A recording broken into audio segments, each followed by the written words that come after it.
Pranam and Jai Jinendra, everybody. Without taking too much time, now આપણે બધા પારસભાઈને ખૂબ સરસ રીતે ઓળખીએ છીએ અને વિધાઉટ ટેકિંગ એની મોર ટાઈમ હું પારસભાઈને આમંત્રણ આપું કે આપ આજના લેક્ચરની શરૂઆત કરે. પ્રણામ. જય જીનેન્દ્ર પારસભાઈ. નમો હરિયંતા નમો સિદ્ધાણમ નમો આયર્યાણમ નમો ઉવજ્જાયાનમ નમો લોહે સપ્રસા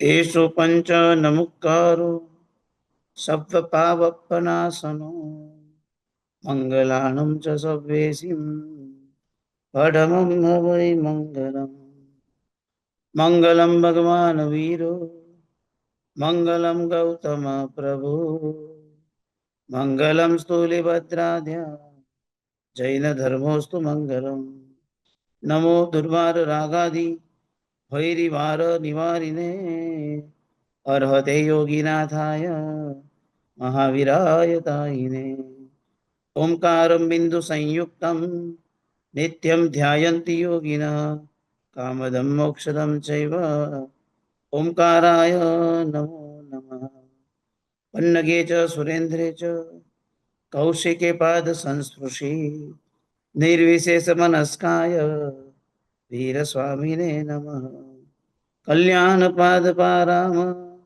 શ્રુત ગંગા હિમાચલ વિશ્વાંભોજર ભીમદેવ વંદે શ્રી ખ્યાતનંદન અજ્ઞાનતિમિરાંધાનાં જ્ઞાનાંજન શલાકયા નેત્રમુન્મિલિतं येन તસ્मै શ્રી ગુરવે નમઃ તસ્मै શ્રી ગુરવે નમઃ યસ્ય પ્રભાવાત વિજયો જગત્યામ સપ્તાંગ રાજ્યમ ભુવિ ભૂરિ ભાગ્યમ પરત્ર દેવેન્દ્ર નરેન્દ્રતા સ્યાત તત્સિદ્ધ ચક્રમ વિદધાતુ સિદ્ધિમ તત્સિદ્ધ ચક્રમ વિદધાતુ સિદ્ધિમ. અનંત ઉપકારી અનંત કલ્યાણને કરનારા તારક તીર્થંકર શ્રમણ ભગવાન મહાવીર સ્વામીએ આ સંસાર સમુદ્રથી તરવા માટે અને મોક્ષ સુખની પ્રાપ્તિ પ્રાપ્ત કરવા માટે ધર્મ તીર્થની સ્થાપના કરી. તૃતીય દિવસ અને આજે આપણો વિષય છે પાડે પ્રણામે પંચાચાર. આચાર્ય પદની આ સુંદર મજાની આરાધના, જે પોતે સ્વયં 5 આચાર પાડે છે અને આપણને બધાને 5 આચાર પાડવા માટેની પ્રેરણા કરે છે માટે લખ્યું છે પાડે પડાવે પંચાચાર. એ 5 આચાર કેવી રીતે પોતે પાડે છે અને આપણને કેવી રીતે પાડવા માટેની પ્રેરણા કરે છે તેના વિષયને લઈને આજના વિષય પર આપણે બહુ અદ્ભુત સ્વાધ્યાય કરશું. હોળીના આરાધક તપસ્વી રત્નો સુખ સાતાપૂર્વક તમે હોળી કરી રહ્યા છો. પરંપરા તો એવી છે કે શાશ્વતા દિવસોમાં હોળી તો કરવાની હોય. ન થાય તો શ્રાવક કમસે કમ છોટા આંબીલ પણ કરે. છેલ્લે એ પણ ન થાય તો કમસે કમ એક આંબીલ તો કરે. કદાચ આંબીલ જ ન થતું હોય તો આંબીલ શાળામાં પીરસમાં જાય. એ પણ કદાચ ન થતું હોય તો કમસે કમ એક રોટલી તો લુખ્ખી વાપરે, પહેલી રોટલી. એક આંબીલના તપના તપસ્વીઓની અનુમોદના માટે મારે કદાચ ભર્યું ભોજન વાપરવું પડે છે, પણ એક આંબીલ એની એક અનુમોદના સ્વરૂપે આ જગતના બધા જીવોના તપસ્વીની અનુમોદના નિમિત્તે એક રોટલી તો મારી લુખ્ખી વાપરવી છે, પહેલી રોટલી લુખ્ખી વાપરીશ. અને આવી રીતે કરીને એક આંબીલ તપની અનુમોદનામાં આપણે જોડાઈએ છીએ. શાશ્વત આદિશોની અદ્ભુત આરાધનામાં આચાર્ય પદ, પંચાચારનું પાવર હાઉસ એટલે આચાર્ય. 5 આચાર જેમની પાસે અદ્ભુત ઊંડા અતકેરા જોવા માટે મળે અને એનું જે પાવર હાઉસ તેને આચાર્ય કહી શકાય. શાસ્ત્રોનું દર્પણ એટલે આચાર્ય. કયા કયા શાસ્ત્રોના અભ્યાસ તેઓએ ન કર્યા હોય એ પ્રશ્ન છે. સ્વસમય ને પર સમયમાં તેઓ રક્ત બન્યા હોય અને એટલા માટે શાસ્ત્રોનું દર્પણ, દર્પણની સામે જે ચહેરો છે તે ક્લિયર દેખાય. આચાર્ય ભગવંતના મુખાકૃતિ પર શાસ્ત્રોનો બોધ એકદમ સ્પષ્ટ આપણને જોવા માટે મળે એવા આ આચાર્ય ભગવંતો છે. મોક્ષ માર્ગના માર્ગદર્શક એટલે આચાર્ય ભગવાન. મોક્ષ માર્ગ કદાચ બની શકે કે પરમાત્માએ આપણા પર પરોપકાર કર્યો, પર્યંત પરમાત્માએ આપણને પરોપકાર કર્યો, પણ એ પરોપકાર જે કર્યો છે તેનો માર્ગ જે મોક્ષ માર્ગ છે તેનો ઉપદેશ કોને આપ્યો, એનું માર્ગદર્શક કોણ બન્યા, આપણને બતાવનારા વર્તમાન કાળમાં મોક્ષ માર્ગના માર્ગદર્શક તરીકે આચાર્ય શ્રી ભગવાન છે. મોક્ષ માર્ગ તો સાથે સાથે આચાર્ય પદની ઓળખ આપી છે જીવંત શાસ્ત્રકોશ, એટલે આચાર્ય ભગવાન જીવન શાસ્ત્રકોશ. ઘણા વર્ષો પહેલા આપ બધા પણ પરિચય હશે. પૂજ્યપાદ ગુરુદેવ સિદ્ધાંત દિવાકર જયગોસ્વામી મહારાજા આ વર્તમાન કાળની અંદર એમ કહેવાતું 45 આગમ મોબાઈલ લાઇબ્રેરી, 45 આગમ એમની ક્યારેક પ્રશ્ન પૂછ્યું ને તો ગ્રંથનો જવાબ આપે કે ભગવતી સૂત્ર 5મો ઉદ્દેશક, એમાં 13મું શતક, એની અંદર બરાબર જમણા પાના પર 3જી લીટીમાં આમ વાત લખેલી છે. આવી રીતે પોતે શાસ્ત્રના જવાબ અક્ષરે અક્ષર એ શતક ઉદ્દેશક એના સંપૂર્ણ એડ્રેસ સાથે તેઓ આપી શકે, આવું સામર્થ્ય પૂજ્યપાદ ગુરુદેવ જયગોસ્વામી મહારાજામાં હતું. આપણે એમ થાય કે આ શું હશે, કેવી ધારણા શક્તિ હશે. વર્તમાનની અંદર આચાર્ય શ્રી ભગવંત રાજેન્દ્ર સરસ્વતી મહારાજા છે. શું મેમરી, શું ધારણા શક્તિ છે, કલ્પના નહીં થઈ શકે. ત્રિસ્તુતિ જે સંઘના પ્રણેતા પૂજ્યપાદ ગુરુદેવ દાદા ગુરુદેવ તરીકે રાજેન્દ્ર સરસ્વતી મહારાજા થયા. 63 વર્ષની વયથી 70 વર્ષની વયમાં અભિધાન રાજેન્દ્ર કોષ કરીને ગ્રંથ બનાવ્યો છે. જૈન શાસનના તમામ ગ્રંથોમાં સૌથી શ્રેષ્ઠ કક્ષાનો પણ જો ગ્રંથ તરીકે નંબરમાં લઈ શકાય એમાંનો આ ગ્રંથ છે. પંચાંગી છે દરેક આગમોનો એક શબ્દ, દાખલા તરીકે બોધિ શબ્દ, તો બોધિ શબ્દ કેટલા શાસ્ત્રમાં ક્યાં આવ્યો છે, આખું એક જ સાથે એમને સ્વરૂપ ત્યાં સમજાવ્યું છે. એ પેજ, એ શાસ્ત્ર ચૂર્ણી હોય, ટીકા હોય, ભાષ્ય હોય, ગ્રંથ હોય, નિયુક્તિ હોય, ક્યાં ક્યાં કશે ક્યાં મુકાયેલો છે એનું સ્પષ્ટીકરણ એમને ત્યાં કરેલું છે. આજની તારીખમાં એ ગ્રંથ એટલો શિરમુખ ગ્રંથ છે કે અત્યારે અમને કદાચ કોઈ બી એક શબ્દમાં એનો આન્સર ન મળે. દાખલા તરીકે સંયમ શબ્દનો મિનિંગ ન મળતો હોય, દાખલા તરીકે અમને અપ્રતિઘાત શ્રાવી શબ્દનો મિનિંગ મળતો ન હોય, દાખલા તરીકે અમને કોઈ એવો શબ્દ લજ્જાનો અર્થ કર્યો હોય સંયમ, પણ સંયમનો મિનિંગ, લજ્જાનો સંયમ મિનિંગ કેવી રીતે અમને સમજાતો ન હોય, અમે અભિધાન રાજેન્દ્ર કોષ ખોલીએ એટલે અમારે પછી બીજે ક્યાંય જવાની જરૂર નથી. આ વર્તમાન કાળમાં એક આચાર્ય શ્રી ભગવાન પતલી કાયા 63 વર્ષની વય, આવી અવસ્થામાં 7 વર્ષમાં આટલા જાડા 7 વોલ્યુમ તૈયાર કરેલા છે. ક્યારેક ગ્રંથના દર્શન કરીને પણ પાવન થઈ જવાય કે આ મહાપુરુષોએ શું આપી દીધું છે આપણને. અને આનો જે ભણે અને જે આ વસ્તુ સમજે એ જ આ વસ્તુ સમજી શકે. આવા જીવંત શાસ્ત્રકોશ જો કોઈને પણ કહી શકાય. અને આ સંદર્ભની અંદર શાસ્ત્રકોશ શબ્દ આવે એટલે હું આનંદ સાગર સુરી મારશે, સાગરાનંદ સુરી તરીકે પણ તેઓ પ્રસિદ્ધ છે. એ મહાપુરુષને આજે હું ભૂલી શકું તેમ નથી. જો આ મહાપુરુષ ન હોત તો આજે આપણી પાસે આગમો ન હોત, આગમોનું રૂપાંતર ન હોત, આપણી પાસે આગમોની લિપિ ઓળખવાની શક્તિ ન હોત.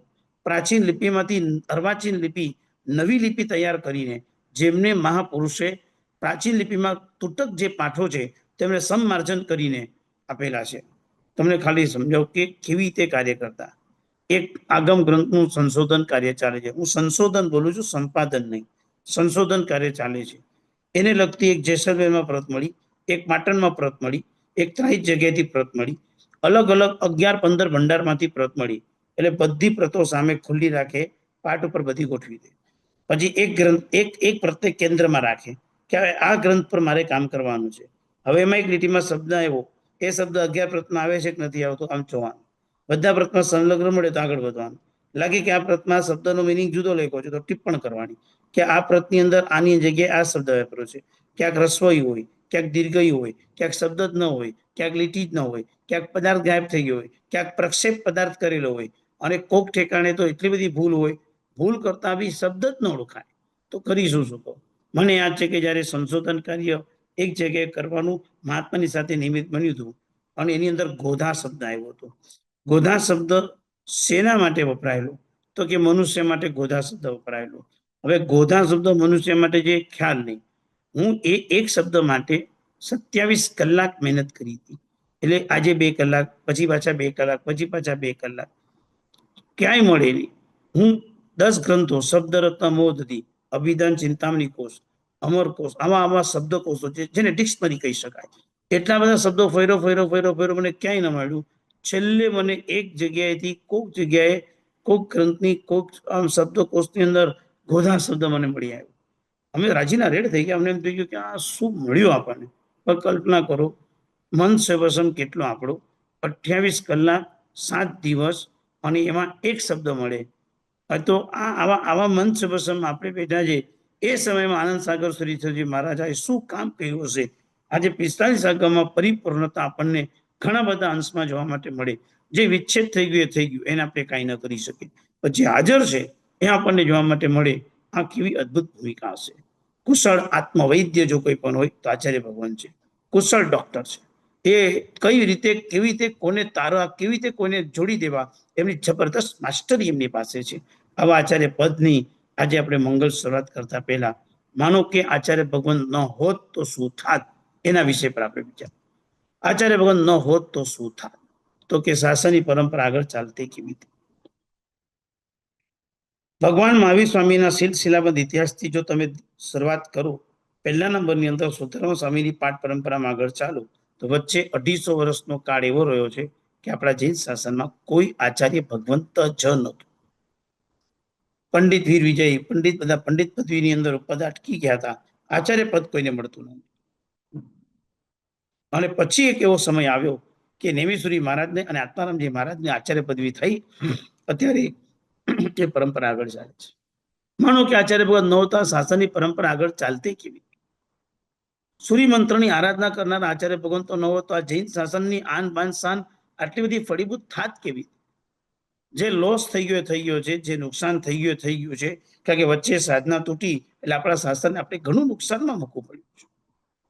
પણ જે છે એની પણ આપણે ખરી કિંમત કરી જાણી. જે છે એ જૈન શાસનની એસેટ્સ છે. એની મૂલ્યાંકન, એની મૂલ્ય બહુ ઉત્તમ છે. એ ઉત્તમ મૂલ્યની ઉત્તમતાને આપણે સમજવાની કોશિશ કરીએ તો એ ખરેખર આચાર્ય પદની ભૂમિકા છે. નમુતરમ સૂત્ર ક્યારેક ક્યારેક બોલતા હોય અને એની અંદર આપણે બોલીએ છીએ અભય દયાનમ, ચક્ષુ દયાનમ, મગ્ગ દયાનમ, શરણ દયાનમ, બોહિ દયાનમ. કદાચ આ 5 પદ બોલાઈ ગયા, આપણે તો એવું સમજી લઈએ છીએ કે હરિયંત પરમાત્માની ઓળખ છે અને ભગવાનના વિશેષણ મૂક્યા છે. અભયદાન આપનાર હરિયંત પરમાત્મા, ચક્ષુદાન આપનાર હરિયંત પરમાત્મા, માર્ગને આપનાર હરિયંત પરમાત્મા, સમ્યક્તને આપનાર હરિયંત પરમાત્મા. પછી તમે એને બહુ ઊંડાણમાં જઈને જો તમે એનું એક અનુપ્રેક્ષા કરો તો ક્રમ જો કેટલો સરસ ગોઠવ્યો છે. અભય દયાનમ ત્યાં સાધુ પદની ભૂમિકા છે. ચક્ષુ દયાનમ ત્યાં આગળ ઉપાધ્યાય પદની મુખ્યતા છે. મગ્ગ દયાનમ એ જગ્યા પર આચાર્ય પદની મુખ્યતા છે. શરણ દયાનમ ત્યાં સિદ્ધ પદની મુખ્યતા છે અને બોહિ દયાનમ ત્યાં અરિયંત પદની મુખ્યતા છે. ઊંધા ક્રમે તમે વિચારશો તો તમને આખા પદ બેસતા જોડાઈ જશે. કેટલી સરસ વાત મૂકી દીધી છે. એનો મતલબ એ થયો સાધુ શું કરે તો કે અભય દયાનમ. દીક્ષા જીવન લીધી જગતના જીવોને અભયદાન આપવાની ભીષ્મ પ્રતિજ્ઞા. ઉપાધ્યાય શું કરે તો કે ચક્ષુ દયાનમ. ચક્ષુ એટલે અહીંયા આગળ આ આંખની વાત નથી, શાસ્ત્રરૂપી ચક્ષુની વાત છે. ઉપાધ્યાયજી ભગવાન ભણાવે, શાસ્ત્રની ચક્ષુ અર્પણ કરે. તો આચાર્ય ભગવાન શું કરે તો કે માર્ગ ઉપદેશક, મગ્ગ દયાનમ. માર્ગને આપનારા જો કોઈ પણ હોય તો ઉપાધ્યાયજી ભગવાન તો છે, જેને પ્રભુના શાસનના માર્ગને ખેડ્યો છે અને આપણને સમજાવ્યો છે. આ માર્ગ પર તમારે બધાએ ચાલવાનું છે. આ માર્ગ પર ચાલશું તો મુક્તિ મંજિલ આપણા હાથમાં છે. मतलब ये हुआ कि मग्ग दयानम मतलब बोले तो मार्गदायक, और मार्ग को बताने दायक यदि जो अरियंत परमात्मा है तो मार्ग के अंदर मार्गदर्शक आचार्य भगवान थे. मार्ग को उपदेश देने वाले यदि अरियंत हो सकते हैं, मार्ग का मार्गदर्शक बताने वाले आचार्य श्री भगवान थे. ऐसे आचार्य भगवान जिन्होंने मार्ग बताया, कौन से मार्ग पे चलना ये बताया. कभी कभार फॉरेन जाते, एक पूजन भी रहता है. अभी ऑस्ट्रेलिया जाना हुआ, ऑस्ट्रेलिया के अंदर बताया कि वहां पे पूजन के अंदर चीकू नहीं मिलता है. यदि चीकू नहीं मिलता है तो क्या रखना, वो भी हम हमारे हिसाब से डिसीजन नहीं ले सकते. इसीलिए पूछना पड़ता है. श्री आचार्य श्री भगवान वो गांव में पूजन के लिए जा रहे, फ्रूट लेके जा सकते नहीं है, वो रूल्स रेगुलेशन है, तो उसके लिए क्या किया जाए. तब आचार्यगण उनके ज्ञान के माध्यम से हमको बता दे, इनकी जगह ये फ्रूट ले लो, इनकी जगह ये व्यवस्था कर लो, इनकी जगह ये कर लो. ये बात है. એનો મતલબ એ થયો કે માર્ગના ઉપદેશક આચાર્ય શ્રી ભગવાન છે, જે આપણને માર્ગ ઉપદેશ આપે છે. માર્ગમાં કેમ ટકી રહેવું, માર્ગમાં કેમ આગળ વધવું. એના કરતા પણ ગંભીર એક વાત કહું.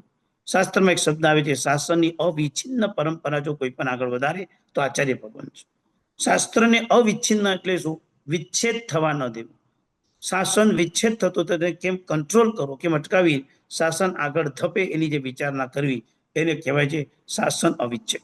ગુરુ તત્વ વિનિશ્ચય નામનો ગ્રંથ છે અને ગ્રંથની અંદર લખ્યું છે કે ચાલુ ચોમાસું ચાલતું હોય અને એ સમયની અંદર કોઈ સંઘમાં પ્રશ્ન પડ્યો હોય અને સંઘના પ્રશ્નોની અંદર નિર્ણય કરવા માટે બહુ મજબૂતાઈની જરૂર પડી હોય અને સંઘ જો નજીકમાં રહેલા આચાર્ય ભગવંતને વિનંતી કરે કે આપે બધાએ ત્યાં ચોક્કસ પધારવાનું છે અને આ નિર્ણય કરવાનો છે, ચાલુ ચાતુર્માસની અંદર નિર્ણય કરવા માટે આચાર્ય શ્રી ભગવંતો ભેગા થાય.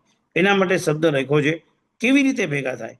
તો કે થાક એટલો બધો હોય, કદાચ વિહાર કરીને પહોંચ્યા હોય અને પગમાં ધૂળ જામી ગઈ હોય તો ધૂળ સાફ કરવા પણ બેસવાનું નહીં, કારણ કે સંઘના પ્રશ્નોનું સમાધાન સૌથી પહેલા કરવાનું. આ વાત છે. આજે તમે દૂર દેશાંતરમાં બેઠા છો, વાત સાચી છે. તમે બહુ દૂરના દેશમાં છો અને ત્યાં આગળ આટલો સરસ ધર્મની સ્થાપત્ય તમે કરી. ઘણા પ્રશ્નો તમને પણ આવતા હોય. કેરી સાહેબ અમને ક્યારે ખપે? આદ્રા હોય ત્યારે ખપે કે આદ્રા ન હોય ત્યારે ખપે? અમારા અમેરિકામાં તો આદ્રા પછી જ કેરી આવે. આવા પ્રશ્નો બી તમારા હોય, હું ના નથી પાડતો. અહીંયા અમારે સાહેબ શું કરવાનું? દેવ દ્રવ્ય અને સાધારણ અને ગુરુ દ્રવ્ય અને અમારે વિભાગીકરણ કેવી રીતે કરવાનું? અમે સાહેબ અહીંયા વર્ષી તપની આરાધના કરતા હોઈએ. સૂર્યોદયથી સૂર્યાસ્ત સુધી અમે 48 મિનિટનો કાળ કેવી રીતે સાચવીએ?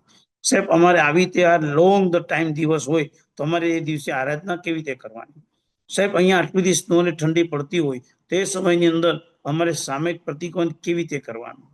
સાહેબ એટલી બધી ઠંડી હોય કે જિનાલયમાં પગ ન મૂકી શકાય, એવા સમયમાં અમે પરમાત્માની આરાધના કેવી રીતે કરી શકીએ? છે ને, સેંકડો પ્રશ્નો છે. અને ગમે તે દેશની અંદર આપણે બેઠા હોય, આપણને કોઈ પણ ડિસિઝન લેતા પહેલા અંદરથી એટલી આપણે પાક્કી ખબર હોય કે આમાં કોઈને પૂછીને કરીએ તો આપણે દોષમાં ન પડીએ. આ તો ડર આપણને 100% છે. વર્તમાન કાળમાં આવી શાસનની અવિચ્છિન્ન પરંપરાને ટકાવનારા જો કોઈ પણ હોય તો આચાર્ય શ્રી ભગવાન છે. અને આચાર્ય ભગવાન પાસે બેસીએ એટલે આચાર્ય ભગવાન આપણને બધા માર્ગદર્શક આપે છે. આમ નહીં પણ આમ કરશો, આમ નહીં પણ આમ કરશો, આવી રીતે કરશો તો તમને સારું પડશે, આ વ્યવસ્થા તમે આમ કરજો. આ નિર્ણય શક્તિ કેટલી અદ્ભુત છે! એ ભલે ભારતમાં બેઠા હોય પરંતુ દરેક દેશ દેશાંતરની બધી વસ્તુ સ્થિતિને તેઓ જાણે છે અને એમને ખ્યાલ છે કે કઈ રીતે કઈ પરિસ્થિતિથી બધા પસાર થાય છે અને પસાર થતી પરિસ્થિતિને કેવી રીતે તેઓએ ડેવલપ કરવી, એને કેમ આગળ ધપાવી, એ ચિંતા જેને સતત રહે તે આચાર્ય શ્રી ભગવંત હોય છે. માટે શબ્દ વાપરે છે મગ્ગ દયાન. માર્ગને આપનારા જો યદિ કોઈ પણ હોય તો આચાર્ય ભગવંત છે. એટલું નહીં, કદાચ આગળ ચાલે ધમ્મ દયાનમ, ધમ્મ દેશયાનમ, ધમ્મ નાયગાણમ, ધમ્મ સારહીનમ, ધમ્મ વર ચાવરંત ચક્કવટ્ટીનમ. બધા અરિયન પરમાત્માના વિશેષણ છે. પણ જો ઉત્ક્રમે જોવા માટે જાય, ઉત્ક્રમે એટલે ઊંધા ક્રમે, ધમ્મ દયાનમ સાધુ ભગવાન, ધમ્મ દેશયાનમ ઉપાધ્યાય ભગવાન, ધમ્મ નાયગાણમ આચાર્ય ભગવાન. ધમ્મ દયાનમ એટલે ધર્મનું દાન આપનારા, જે જીવંત ધર્મ બતાવે એ સાધુ છે. ધમ્મ દેશયાનમ ધર્મના દેશ આપનારા, ધર્મના ઉપદેશ આપનાર यदि જો કોઈ પણ હોય તો એ ઉપદેશ આપનાર તરીકે જો લઈ શકાય તો એ આપણે ઉપાધ્યાય ભગવાન લઈ શકે છે. ધર્મના નાયક આચાર્ય શ્રી ભગવાન વર્તમાન કાળમાં નાયક છે અને વર્તમાન કાળની એ નાયક દશામાં તેઓ અખંડ અને સુંદર રીતે શાસનની ધારાને વહન કરી રહ્યા છે. પોતે સ્વયં નાયક બન્યા છે એટલે આપણને ક્યારેય પણ પડવા દેતા નથી અને નાયકના માધ્યમથી તેઓ આપણને માર્ગમાં આગળ વધારે છે. માટે આવા શ્રી આચાર્ય ભગવાન જેમના માટે લખ્યું છે પૂજા સંગ્રહ, બધી અલગ અલગ પ્રકારની પૂજા આવે. એમાં રૂપ વિજયજી મહારાજાની, પદ્મ વિજયજી મહારાજાની, યશો વિજયજી મહારાજાની, સતચંદ્રજી, આત્મારામજી મહારાજની, વીર વિજયજી મહારાજાની અદ્ભુત પૂજાઓ આપણે ત્યાં ખવાઈ છે. અને એમાંની એક પૂજા આચાર્ય પદની પૂજામાં લખ્યું છે નમો સૂરી રાજા સદા તત્વ તાજા. તે સૂર્ય ભગવંતને નમસ્કાર થાવો જે સદાને માટે તત્વથી તાજા છે. આવા આચાર્ય ભગવંતને માટે વર્ણન લખ્યું છે. કેવા સરસ મજાની ભૂમિકાથી લખ્યું છે કે આચાર્ય ભગવાન નમો સૂર્ય રાજા, તે સૂર્ય ભગવાનને નમસ્કાર કરીએ. પ્રજા શું, સૂર્યો શું કરે? સૂર્યને કેમ રાજા કીધા છે? તો કે રાજાના બે કામ છે, પ્રજાને સુખ બનાવવું, પ્રજાને સુખ ચેન આપવું અને બાહ્ય અભ્યંતર કોઈ પણ પ્રકારના શત્રુ આવે તો શત્રુથી અટકાવવું, શત્રુનું નિવારણ કરવું, આ રાજાનું કાર્ય છે. અને એટલા માટે તો આપણે મોટી શાંતિની અંદર પણ વારંવાર બોલે છે રાજાધિપાનામ શાંતિર્ભવતુ, રાજસન્નિવેશાનામ શાંતિર્ભવતુ. કારણ કે રાજા એ હશે તો પ્રજા સુખ ચેનમાં હશે. અને તો અહીંયા જૈન શાસનના રાજા તરીકે જો કોઈ પણ હોય તો આચાર્ય શ્રી ભગવંત રાજા છે. રાજાથી રાજ છે, રાજાથી રાજની પર તેઓ બેઠા છે અને રાજા તરીકે બેસીને આ શાસનની બહુ અખંડ ધારાને તેઓએ આગળ વધારવાની છે. પ્રજાનું પાલન એટલે કે જૈન શાસનના તમામે તમામ અવસર વિશેષનું એમને પાલન કરવાનું છે. મને યાદ છે 2019ના કોરોના કાળમાં ભયંકર એક કાંડ ચાલી ગયો હતો અને એ કાંડ દરમિયાન ઘણી બધી ચિંતા હતી. પહેલું લોકડાઉન ત્યારે ભાઈખાલામાં ગુરુદેવ રત્નસુંદર શ્રી સચી મહારાજાની વાંચના ચાલુ હતી અને ચાલુ વાંચનાની અંદર પોલીસનો પત્ર આવેલો, ચાલુ વાંચના, કે સાહેબ પબ્લિકને વિખેરી દો, આટલીથી પબ્લિક ભેગી નહીં કરશો, ગવર્મેન્ટની આ એક તમને લાઈન છે. આચાર્ય શ્રી ભગવંતે 100% દેશની વફાદારી અને જવાબદારી પૂર્વક 3 દિવસની વાતના બીજે દિવસે બપોરના સેશનમાં ટૂંકાવી દીધી અને બધાને ઘરે જવા માટે કહી દીધું. સંઘે પણ સ્વીકારી લીધું. એમાં કોઈ જે પરિસ્થિતિ હતી આગ સામે હતી એટલે સ્વીકારવાનું જ હતું. અને બરાબર એમ કરતા કરતા કરતા પહેલું લોકડાઉન પણ શરૂઆત થઈ ગઈ. પહેલું લોકડાઉન ભારતમાં તો કેવું હોય તમે બધું જાણો જ છો, એટલે એવું ખુલાસો કરવાની જરૂર નથી. અને એ લોકડાઉન દરમિયાન બરાબર 19મો દિવસ ચાલતો હતો અને પૂજ્યપાદ જગવલ્લભ શ્રીશ્વરજી મહારાજાએ મને બોલાવ્યો. પછી ઘણી બધી વાતચીત કરી મને કે આ શું પરિસ્થિતિ છે, કયા કારણસર આ બધી પરિસ્થિતિ છે, મને તો જવાબ આપ. ઉપાશ્રયમાં ત્યારે કોઈને જવા ન મળે, સ્પેશિયલ બોલાવ્યો એટલે બધું જે હતું એ સાહેબને કીધું આવું આવું છે, બાર સમાચાર આ રીતના છે, આ વાત આવે. આચાર્ય શ્રી ભગવંતે ત્યારે નક્કી કર્યું કે અમે શું કરીએ. મારાથી તો કહેવાય ગયું સાહેબ એક કામ કરો, આ બધા સેફ થઈ જાઓ, આ સિટીમાં કેમ રહેશો આટલી ગર્દી વચ્ચે. અને બધા એવું જંગતા હતા. બધા સાધુ ભગવંતો તૈયારી કરી કે હવે આપણે બધા લોકો એક તીર્થમાં જતા રહીએ અને તીર્થમાં જઈને બહુ સરસ મજાની આપણે આપણી આરાધનામાં લાગી જઈએ. લોક વચ્ચે રહેવામાં ઘણા બધા ડર છે અને લગભગ તે વખતના પહેલા જ સમય દરમિયાન 1-2 સાધુ સાધ્વીઓ એ રોગમાં સપડાઈ ચૂક્યા હતા, એટલે થોડો ભય પણ સ્વાભાવિક આવ્યો હતો. અને એ વખતે સાપુર તીર્થ સિલેક્ટ થઈ ગયું. સાપુર તીર્થમાં બધા સાધુ સાધ્વીજીને રાખવા આખો પ્લાન થઈ ગયો. ભોજનશાળા દૂર છે તો ત્યાં આગળ શેડ લગાડી દીધો કે ગોચરી પાણીમાં તકલીફ ન થાય ત્યાં સુધીની પણ પ્રાય વ્યવસ્થા થઈ ચૂકી. અને એ વખતના સમયમાં રત્નસુંદર શ્રી મહારાજે કીધું, જે સંઘોએ આટલા વર્ષો આપણને સાચવ્યું, જે સંઘોએ આટલા વર્ષો સુધી આપણું ધ્યાન રાખ્યું, અભી આજ એ સંઘો જ્યારે તકલીફમાં આવે, સંઘની અંદર જ્યારે ચિંતા આવે ત્યારે આપણે જો જતા રહીએ તો સંઘ કોના ભરોસે રહેશે. આપણે એ પરંપરા જોઈએ તો આપણા આચાર્ય ભગવંતો સંઘને લઈને ગયા છે. આપણા આચાર્ય ભગવંતો સદાને માટે સંઘને સાથે રાખીને ચાલ્યા છે. આપણું જે હોય થાય, આવા સમયમાં આપણે સંઘને મૂકી શકીએ એમ નથી. આમ એક ડિસિઝન, એક આમ વિનંતી કરતા હતા કે સાહેબ બધી ગોઠવણી થઈ ગઈ છે, ચાલુ ચોમાસામાં વિહાર કરવો પડે, કદાચ તો સાહેબ પરમિશન આપો, આપણે બધાને સાપુર સુધી પહોંચાડી દે. વિનંતીની તૈયારીઓની વચ્ચે પણ એમનું એલાન હતું, જે संघो जिन संघों ने मुझे संभाला है आज वो संघ को संभालने का जब समय आया है मैं कैसे जा सकता हूँ. ગુરુદેવના એક નિર્ણય પર બધા જી સાહેબ આપણે અમારી ચિંતા કરી, અમે આપની ચિંતા કરીશું. અને બરાબર પછી સી સંઘોમાં જ્યાં હતા ત્યાં મહાત્માના ચાતુર્માસ થઈ ગયા. એટલે કલ્પના થાય શું સૂરી ભગવાન છે, પ્રજાનું પાલન કરનારો રાજા છે, અમારા બધાનું પાલન કરનારા. અમે તો વ્યવસ્થા કરી હતી, શ્રી સંઘોએ વ્યવસ્થા કરી હતી કે મહાત્મા સેફ ઝોનમાં જતા રહે. સેફ ઝોન શું, સંઘની વચ્ચે એ જ અમારું સેફ ઝોન, વચ્ચે જ રહેવું, બધાની વચ્ચે રહેવું અને બધાની સાથે રહીને આરાધના કરવી, આ જ સેફ ઝોન બનાવી દીધું. આવા સમયમાં સંઘને છોડી ન ગયા. વર્ષો પહેલા ભારત પાકિસ્તાનના ભાગલા પડ્યા ત્યારે પૂજ્યપાદ ગુરુદેવ વલ્લભશ્રીશ્વરજી મહારાજા પાકિસ્તાન ગુજરાતવાલાને બિરાજિત હતા. અને એ વખતે મુંબઈમાં ઘોડીજીમાં એક શ્રાવક રહે છે મુંબઈમાં, સરદાર વલ્લભભાઈ પટેલ સાથે એમનો બહુ ડાયરેક્ટ કોન્ટેક્ટ હતો. અને સરદાર વલ્લભભાઈ કીધું તું એ શ્રાવકને તારા ગુરુ ભગવાનને તું પહેલા અહીંયા લઈ આવ, હું તને કહું છું બહુ ગંભીર પરિસ્થિતિ છે, ખૂન ખરાબા ચાલુ થઈ ચૂક્યા હોય એવા સમય કેવું વાતાવરણ હતું. વલ્લભસુરી દાદા પાસે સંઘ હતો, સાહેબ આપ નીકળ્યો એકવાર, મારો સંઘ પહેલા પછી, સંઘ નીકળશે પછી હું નીકળીશ, મેં તો નહીં, મારો સંઘ પહેલા, મારે એક એક એક એક સંઘના વ્યક્તિને બચાવે. અને વલ્લભસુરી દાદાએ એક શ્રાવકને સાંભળેલી વાતો બોલવા શકે કે મારાથી બોલવામાં ક્યાંક ભૂલ પણ થઈ શકે, પણ એમને એમનો પ્રયત્ન એટલો બધો સરસ કર્યો કે મારો સંઘ પછી, નમો સૂરી રાજા. આવા આચાર્ય ભગવાન છે. એ આચાર્ય ભગવાન આ સૂર્યપદ પર બિરાજિત છે. આવા સૂર્યપદ પર બિરાજિત આચાર્ય ભગવાન જે પોતે સ્વયં 5 આચાર પાડે છે અને આપણે બધાને 5 આચાર પાડવાની પ્રેરણા આપે છે. ક્યારે બી આચાર્ય ભગવાન પાસે જઈએ, સ્વાભાવિક છે એટલે કોઈને ડર લાગે કે साहब जी के पास जाते तो नियम दे देते, बाधा दे देते, जाता ही नहीं. अरे जाता नहीं, શું તમે વેપાર કરતા હો તો તમે કસ્ટમરને સાચો કે ન સાચો, માલ પકડાવો કે ન પકડાવો, તમને એમ થાય કે ન થાય કે કસ્ટમર આપણી એક વસ્તુ ખરીદી લે પછી મજા પડી જાય. જો વેપારી તરીકે આપણે વેપાર કરવા માટે બેઠા હોય ને આપણે પોતે જેમ તૈયારી રાખીએ કે આપણો વેપારમાં કામ થવું જોઈએ, માલ પકડાઈ જવો જોઈએ, ગ્રાહક ખુશ થઈ જવો જોઈએ, અને ગ્રાહકને ટકાવીને જો હું માલ વેચીશ તો જ મને બહુ મજા આવશે. તો આચાર્ય ભગવંત માટે આપણે ગ્રાહક છે.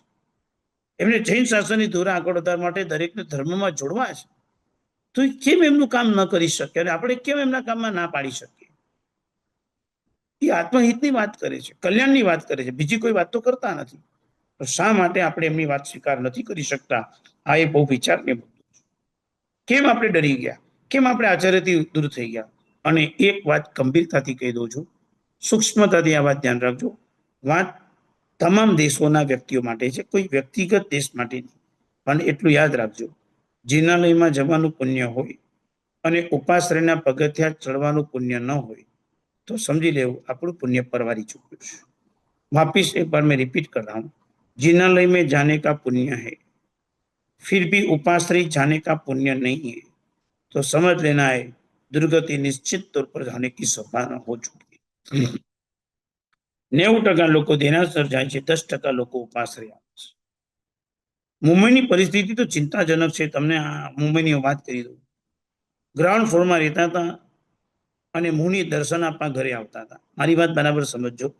ગ્રાઉન્ડ ફ્લોરમાં રહેતા હતા. ગ્રાઉન્ડ ફ્લોર એટલે તમે સમજો છો ને, ભોયતળી નીચે. અને મુનિ દર્શન આપવા ઘરે આવતા હતા, એનો મતલબ સમજ્યા? મુનિ ભગવાન ગોચરી માટે નીકળે એટલે અમારા બધાના ઘરે આવતા હતા અને મહાત્માની રોજ અમને લાભ મળતો હતો. નીચે હોય એટલે મહાત્મા આવી શકે, મહાત્મા આવે એટલે આપણને લાભ મળે. વાત એમ લખી છે, મુનિ દર્શન આપવા શ્રાવકના ઘરે આવે. મુનિના દર્શન ઘર બેઠા થતા હતા. પ્રભુના દર્શન જિનાલયમાં જઈને થતા હતા. સાધુના દર્શન ઘર બેઠા થતા હતા. મારી बात बराबर समझो. साधु का दर्शन घर पे हो रहा था, घर पे. मुंबई आपको पता है रीडेवलपमेंट का क्या प्लान और कितने बड़े बड़े टावर, पार्किंग 5 माला 6 माला 7 माला 8 माला, डुप्लेक्स फ्लैट, बहुत सारी फैसिलिटी. महात्मा को साहब पहले माले पे रहता हूँ. पहले माल मतलब 10वां माल. कोई 60 माल 70 माल 50 माल 40 माल 30 माल का बिल्डिंग बन चुका. ऊपर के फ्लोर में जाने का सब सौभाग्य लोगों ने मान लिया.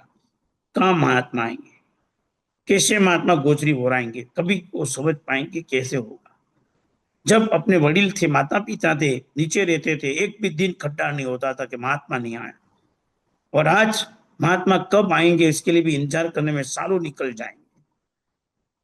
કેવું પુણ્ય નબળું પડ્યું આપણું કે આપણે ત્યાં સાધુના દર્શન નહીં થાય. સંપત્તિ બધી છે માટે ઉપરના ફ્લેટમાં ગયો છું. ટોપ લેવલનો ફ્લેટ છે, 3 BHK 2 BHK 4 BHK 5 BHK 6 BHK. બારી ખોલો તો પંખો કરવો ન પડે એટલી હવા અદ્ભુત આવે. ચોખ્ખી હવા, શુદ્ધ હવા, ટોપ લેવલની હવા, વ્યૂ અદ્ભુત. શું કરવું છે? સાધુ તો નથી તો કરવાનું છે. યદી આપણા ઘરે સાધુ નથી તો આપણું પુણ્ય પરવાર્યું.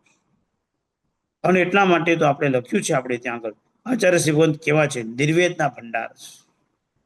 એમને કેટલો નિર્વેદ હોય, એમને સંસાર પ્રત્યે કેવો કંટાળો ને કેવો ખેદ હોય. એમને આપણા પર જેમ કૃપા હોય ને, એમ આપણે જેમ જેમ નજદીક જઈએ ને ગુરુદેવથી, આપણે નજીક ના થઈ જઈએ ને તો આપણા સંસારની પરિસ્થિતિ જોઈને એમને આપણા પ્રત્યે કરુણા પણ ઉભી થઈ જાય કે તું શું કરે સંસાર. મને યાદ છે આપણા શાસ્ત્રમાં અને આપણા ત્યાં લખેલું છે કે તમારી આખી જીવનની કિતાબ આચાર્ય ભગવાન પાસે ખુલ્લી હોવી જોઈએ. એનો મતલબ એ થયો કે તમારી કેટલી કમાણી છે એનો ચોપડા બી ગુરુદેવના ચરણમાં તમારે મૂકી દેવાના છે. હા, તમને એમ લાગે કે આપણી સંસારની વાતો કેમ કરવી, પણ તમને આપણા સંસારની બધી વાતો ગુરુદેવ સાથે થાય. આચાર્ય ભગવાનનું લેવલ બહુ ઉપર છે.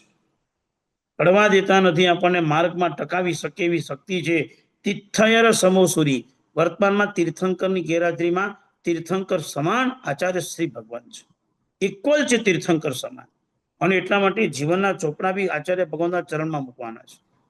ગુરુદેવની નજર પડી જાય, ગુરુદેવ કેટલા જ્ઞાની હોય, જોતાની સાથે ખબર પડી જાય કે તું કેટલામાં રમે છે, ક્યાં પહોંચ્યો છે ને શું કરીશ. એવા સમયમાં ધારે તો શક્તિપાત પણ કરી દે, એવા સમયમાં ધારે તો આશીર્વાદ પણ આપી દે, અને એવા સમયમાં ક્યાંક ખોટું કરતા હોય તો ઠપકો પણ આપી દે. આમાં તું કેવી રીતે તારા આત્માને બચાવીશ? કેવી કરુણા, કેટલી કૃપા આચાર્ય શ્રી ભગવાન આપણા પર કરે, કેટલી કરુણા ને કેટલી કૃપા. અને આ બધી ભૂમિકાથી જીવનના ચોપડાઓની વાસ્તવિકતા ગુરુના ચરણમાં આપણે અર્પણ કરવાની છે. અને એ વાસ્તવિક અર્પણ કરે એ સુખી જ થાય, એમાં કોઈ શંકાને સ્થાન નથી. પરંતુ આચાર્ય ભગવંતને આપણો સંસાર કેમ બતાવાય આવા પ્રશ્ન લઈને જો આપણે ઉભા હશું તો આપણે આચાર્ય શ્રી ભગવંતને સમજી શક્યા જ નથી. માટે આચાર્ય ભગવાન સૂરીરાજ છે. તીર્થંકરની ગેરહાજરીમાં તીર્થંકર સમાન તેઓની એક અદ્ભુત, ઉન્નત અને અદ્ભુત એવી ગરિમા છે. આવા આચાર્ય શ્રી ભગવાન 5 આચાર સ્વયં પાડે છે અને આપણને 5 આચાર પાડવા માટેની પ્રેરણા કરે છે. નમો સૂરી રાજા સદા તત્વતાજા. અને એના પણ કરતા એક પંક્તિમાં લખ્યું છે કે આચાર્ય ભગવંત કેવા, તો કે દક્ષ વ્યાપારી સુરા. દક્ષ એટલે હોશિયાર છે અને વ્યાપાર કરવામાં જબરદસ્ત સુરવીર છે. દક્ષ એટલે હોશિયાર. એક રાતના ભુવન ભાનુસુરી મહારાજ મધ્યરાત્રિના એટલે વિહાર કરતા કરતા ગામના ક્ષેત્રમાં પહોંચ્યા. ગામના ખેડૂતો ભેગા થઈ ગયા કે બાઉસી કઈ ધર્મ સાંભળવું, નાની ગોષ્ઠી કરવી. તો કે ભલે આવજો. કેટલા કે આવશો? ખેડૂત ખેતે બેથી પતાવીને રાત્રે આવે છે, આવજો. શિષ્ય કેવાય કે સાહેબ પણ રાતના તમે 5, 25, 50, 100 માણસ આવશે પણ તમે આટલો શ્રમ આખો પાડો, કાલે વિહાર છે, આજનો વિહાર, તમે રાત્રે 9 વાગે બધા ભેગા થશે, કઈ વાંધો નહીં. ધર્મની જ વાત થવાની છે ને, શું વાંધો છે? વ્યાપાર એટલે એવો વ્યાપાર કે આવનાર વ્યક્તિને એવો ધર્મ સમજાવ્યો કે કેટલાય લોકોને ધર્મની અંદર ત્યારે ત્યાં બધા અજૈન લોકો હતા, જે પચખાન આપવા જેવા લાગે તે પચખાન આપી દીધા. એક વ્યાપાર.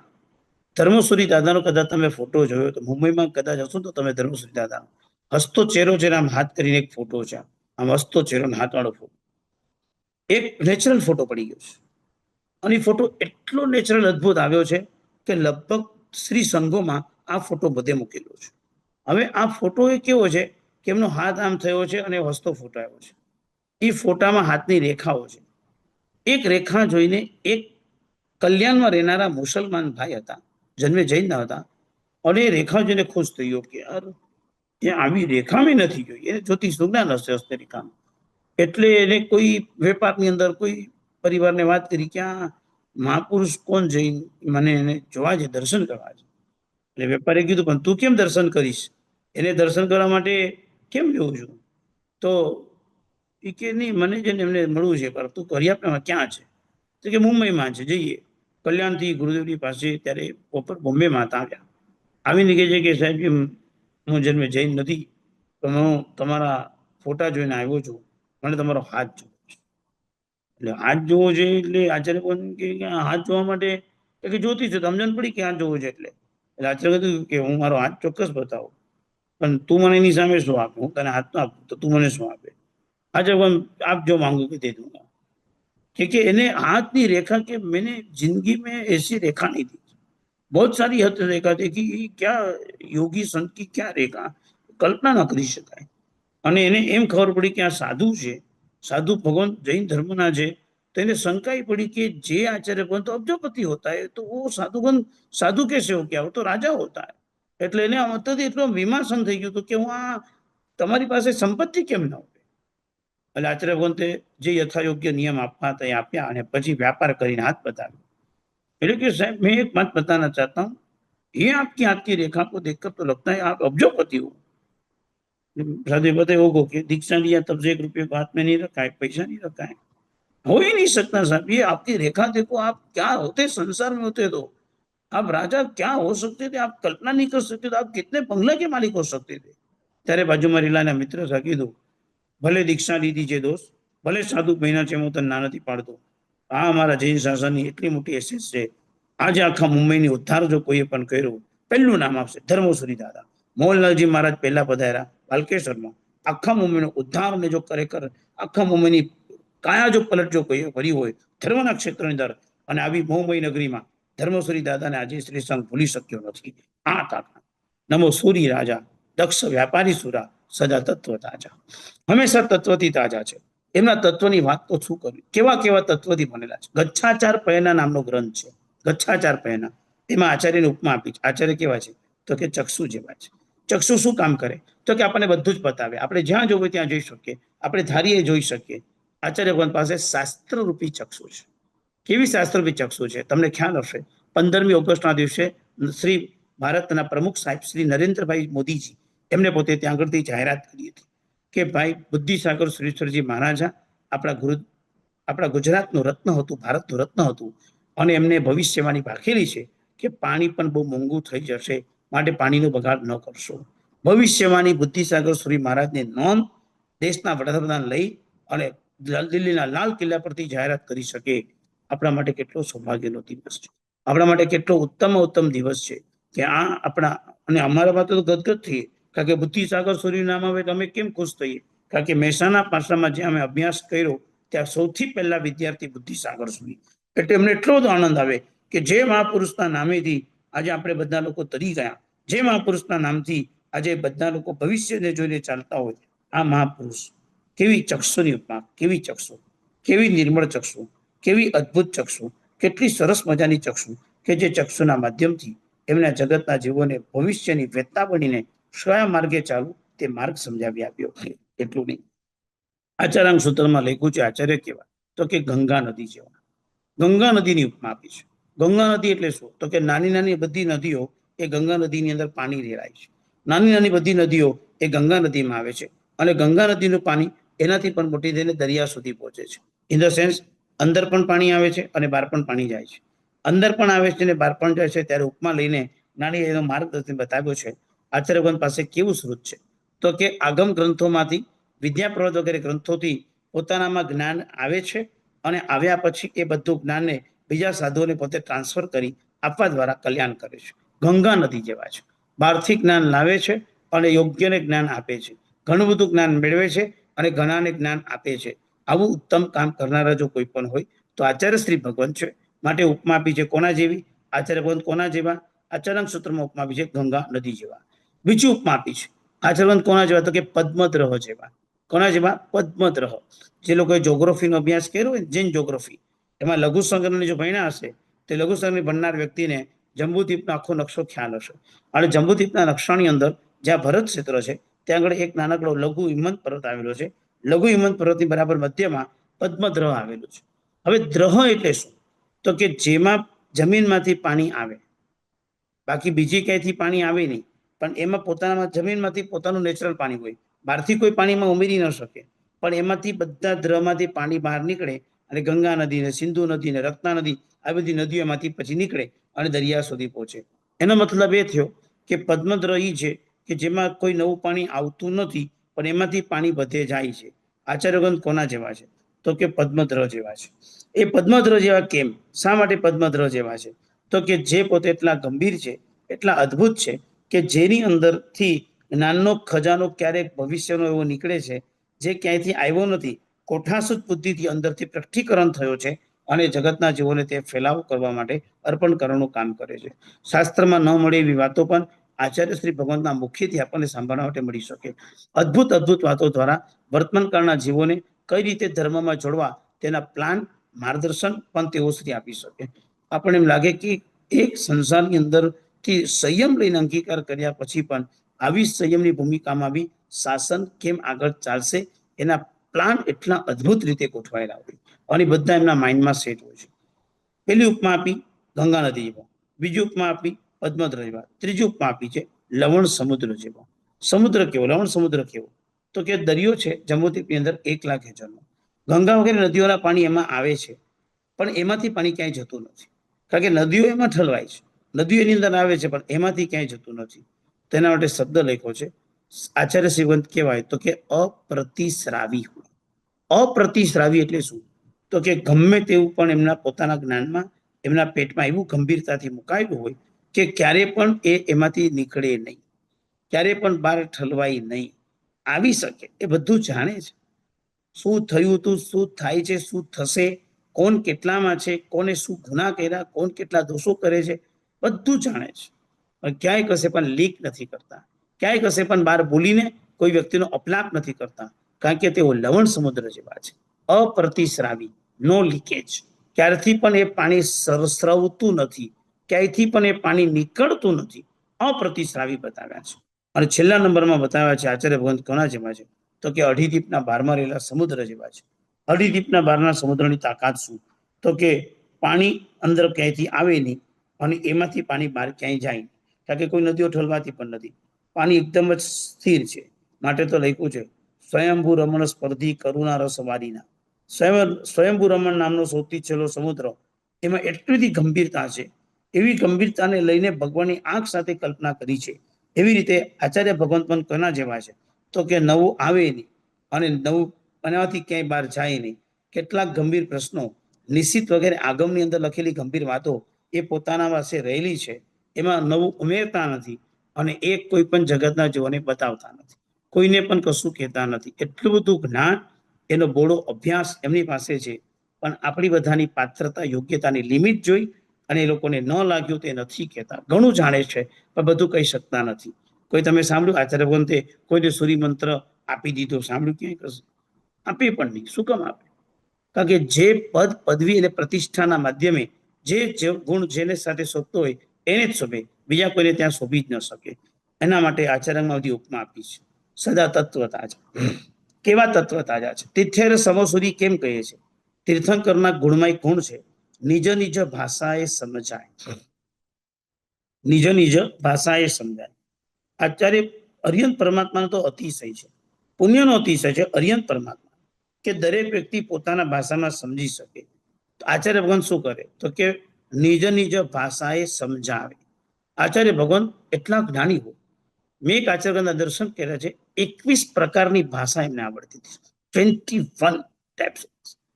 અત્યારે તો પાંચ છ ભાષા તો એમને આવડતી જ હોય. ગુજરાતી, કચ્છી, રાજસ્થાની, માલવી, સંસ્કૃત ને પ્રાકૃત. 5 તો ખરી. ઇંગ્લિશમાં કોઈ હોય તો ઇંગ્લિશ ને પ્લસ કરું. 6 ભાષા તો અત્યારે સહજતાથી આવડતી. વિશિષ્ટ જ્ઞાનીને એમનાથી વધારે ભાષા. કેમ? શા માટે અલગ અલગ ભાષાઓ? કેમ? તો કે જે દેશમાં જાય એ દેશની ભાષા બોલે તો ત્યાંના લોકો ખુશ થાય, એ લોકોને આનંદ આવે અને પછી એ લોકો બધા ધર્મમાં વધુ જોડાય. માટે તો બતાવ્યું છે કે આ આચાર્યગણ તો આ ભૂમિકાથી આમ બતાવે છે. ગુજરાતની અંદર હેમરત્ન શ્રી મહારાજે વિહાર કર્યો. ગામડાઓની અંદર ગામડિયું, ગામડામાં રાત્રિનું મુકામ સ્કૂલમાં. બધા ગામડાના માણસો આવી ગયા કે સાહેબ કઈક ધર્મની વાત કરો. ગામડાની ભાષામાં ધર્મ આપ્યો હતો, ગામડાની ભાષા. રસ્તામાં આપણે ત્યાં શાસ્ત્રમાં દ્રષ્ટાંત આવે છે. વાદીદેવ સૂરી મહારાજ અને રોગગુપ્ત બંને વિશે ચર્ચા ચાલી રહી હતી અને ચર્ચા કરતા કરતા રસ્તાના જંગલમાં પહોંચ્યા. ઓલો કે મારે તમારી સાથે વાત કરું છું. વાદીદેવ સૂરી કરે વાત તો કરાય, પણ આપણે મધ્યસ્થી કોને બનાવશું? કારણ કે વગર મધ્યસ્થી રાખ્યા વિના વાદમાં હાર જીત કોણ નક્કી કરે? તો ત્યાંથી એક ગોવાળ જતો. એટલે ગોવાળને કીધું, એ ગોવાળ ઉભો રહે અહીંયા. તો કે બોલો. તો કે અમે બે જણા ચર્ચા કરીએ છીએ ને તારે સાંભળવાની અને પછી તારે સાંભળીને નિર્ણય કરવાનો કે આમાં કોની તને વાત સાચી લાગે. તો કે ભલે. એટલે આ કે પહેલો ચાન્સ તારો, પછી ચાન્સ મારો. વાદીદેવ સુધી પછી રહ્યા. પેલા ઓલાને બોલવા માટે કીધું. એવી તત્વની ચર્ચા હતી, એટલી અદ્ભુત ચર્ચા હતી કે એમને પોતે તો શાસ્ત્રપાઠ સંસ્કૃત ને પ્રાકૃત દ્વારા ઊંડા ઊંડા શાસ્ત્રપાઠો કર્યા. એટલે ઓલો ગોવાળ તો કંટાળતો ગયો કે હું બોલે કઈ ખબર પડતી નથી. આ બધા જ મારા કાનમાં જારી શબ્દો જાય છે, શ્રુતમંતી પાપાની, મને કાંઈ સમજાતું નથી. હવે વાદીદેવ સૂરીનો નંબર આવ્યો. એ વાદીદેવ સૂરી પાસે રાસડા ગાવાના ચાલુ કર્યા. ભજન, રાસડા ગાવા ગયા એટલે ઓલો ગોવાળ નાચવા લાગ્યો. હા, પરફેક્ટ, સમજણ પડે એવી વાત છે. અને પછી કીધું બોલો હવે શું લાગ્યું, કોણ જીત્યું? તો કે તમે જ જીત્યા. રાસડા ગયા, સમજણ પડી ને એટલે કે જીત્યા, બીજા નહીં. નિજ નિજ ભાષાએ સમજા. તીર્થંકર સમકક્ષ સૂરી છે અને એટલા માટે અલગ અલગ ભાષાએ સમજાવે છે. અને જો તમે આખી પરંપરા જો, દરેક દેશના દુનિયાના બધા મોટા મોટા રાજા એના કોઈને કોઈ આચાર્ય ગ્રંથ હતા. આમ રાજા જો તમે જો તો એ ગુરુ તરીકે માનતા હતા બપ્પા ભટ્ટી શ્રીજી મહારાજા. સિદ્ધરાજ જયસિંહ કે કુમાર પાંડે તમે લઈ લો, તેમના રાજા તરીકે હતા કલિકાળ સ્વરૂપના હેમચંદ્ર શ્રીજી મહારાજ. તમે અકબરને લઈ લો તો અકબરના ગુરુ તરીકે હતા જગત ગુરુ હીર શ્રીજી મહારાજા. માનો કે તમે સંપ્રતિને લઈ લો તો સંપ્રતિ રાજા હતા, તેમના ગુરુ તરીકે હતા આર્ય સુહસ્તી સુધી મહારાજા. તમે કદાચ વિક્રમાદિત્ય રાજા લઈ લો તો વિક્રમાદિત્ય રાજા એ ઉજ્જૈની નગરીમાં હતા, તો એના ગુરુ તરીકે હતા સિદ્ધસેન દિવાકર શ્રીજી મહારાજા. તમે વસ્તુપાલ ને તેજપાલ લઈ લો તો આટલું બધું જૈન શાસન અદભુત જેમને બહોળું કર્યું, તો એના ગુરુ તરીકે હતા વર્ધમાન શ્રીજી મહારાજા. તમે પેથળ મંત્રી લઈ લો તો પેથળ મંત્રીના ગુરુ તરીકે હતા ધર્મ ઘોષ શ્રીજી મહારાજા. ઇન ધ સેન્સ પ્રજાનું પાલન કરનારો, પ્રજાને ધારણ કરનારો, પ્રજાનું રક્ષણ ભરણ પાલન પોષણ કરનારો રાજા એ પણ ગુરુના ચરણમાં હતો. અને ગુરુ એને પ્રજાનું પાલન કેમ કરવું અને પ્રજાને કેવી રીતે બધી રીતે ઓતપ્રોત કેમ બનાવી, પ્રજા વત્સલ કેમ બનવું, આના હિત ઉપદેશ આચાર્ય ભગવંતો તે રાજાને આપતા હતા.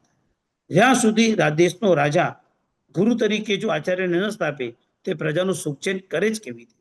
અને ગુરુ એ સામર્થ્યવાળા વ્યક્તિ છે કે તમને પ્રજાના પાલન સાથે સાથે પ્રજાની અનુભૂતિની સાથે સાથે પ્રજાનું પુણ્ય કેમ વધે એવા આશીર્વચન પણ ત્યાંથી પ્રકટીકરણ કરતા હોય છે. અને આ ભૂમિકા કેવા કેવા એક એક દિવસો આપણે કલ્પના કરીએ અને કેવી કેવી રીતે તેઓએ તત્વોથી આ જૈન શાસનની આન બાન વધારી. હીર સુધી મહારાજને અકબરને પ્રતિબોધ કર્યો આપણે કલ્પના ન કરી શકીએ. કેવી રીતે પ્રતિબોધ કર્યો છે કે જે વ્યક્તિ 6 મહિના માટે રોઝા એટલે કે ઉપવાસ કરતા થઈ, કુંવરપાળ રાજા કેવા કલિકા સર્ગને એનામાં ધર્મ વાવી દીધો કે નગરમાં ઘોડાઓને પણ ખાડીને પાણી પીવડાવે, કોઈ અડગન પાણી વાપરવા નહીં, પીવા માટે વાપરવા માટે. એટલું નહીં, એ તો ઠીક, મારો શબ્દ કોઈ બોલી ન શકે, જો મારો બોલે તેને દંડ થતો હતો. આવી એને આણ પ્રગટાવી હતી. એટલે આચાર્ય ભગવંતોએ આખી એક એક રાજાને પ્રતિબોધ કરીને કેવું માર્ગસ્થ સ્થિરીકરણ કર્યું હશે કે જેના માધ્યમથી માર્ગસ્થ સ્થિરીકરણથી લોકો ધર્મમાં દ્રઢ બન્યા. આવી છે મહિના. મુનિચંદ્ર સુરી માર્શેટના ઉપાશ્રયમાં આવીને આચાર્ય કાલે પ્રશ્ન પૂછ્યા, મહિના આજે એકલી અને આ ઉત્તમ નરરત્નને કોણ તું સાથે લાવી છે? બધા લોકોએ જેને કોઢિયો જોયો હતો, બધા લોકોએ જેને અપસુકન્યા ગણ્યો હતો, મહિનાનું હવે જીવન ખરાબ થઈ ગયું એવું જેને જોયું હતું, આજે પહેલી વખત ગુરુ ભગવાન તેને એમ પૂછે છે કે આ નરરત્ન કોણ છે? શ્રીફળ તો હાથ જોડીને બેઠો છે ઉમરરાણ. ત્યારે મહિનાની આંખમાંથી ધડ ધડ ધડ આંસુ નીકળે છે. આંસુ એટલા બધા ચોધાર આંસુ નીકળે છે ગુરુની પાસે. ગુરુ નતમસ્તક છે અને ગુરુદેવને પછી હિંમત રાખીને કહે છે, ગુરુદેવ, આપના પ્રવચનોને આપની વાણી અને જૈન શાસન અભ્યાસ કરતા કરતા પિતાજી બહુ ગુસ્સામાં નિર્ણય થયો છે અને મને મારા કર્મને આધીન જે હતું તે પ્રાપ્ત થયું છે. ગુરુદેવ, આપે સમજાવ્યું છે એટલે એના માટે કોઈ ફરિયાદ નથી, કોઈ વિકલ્પ નથી, કશું જ નથી.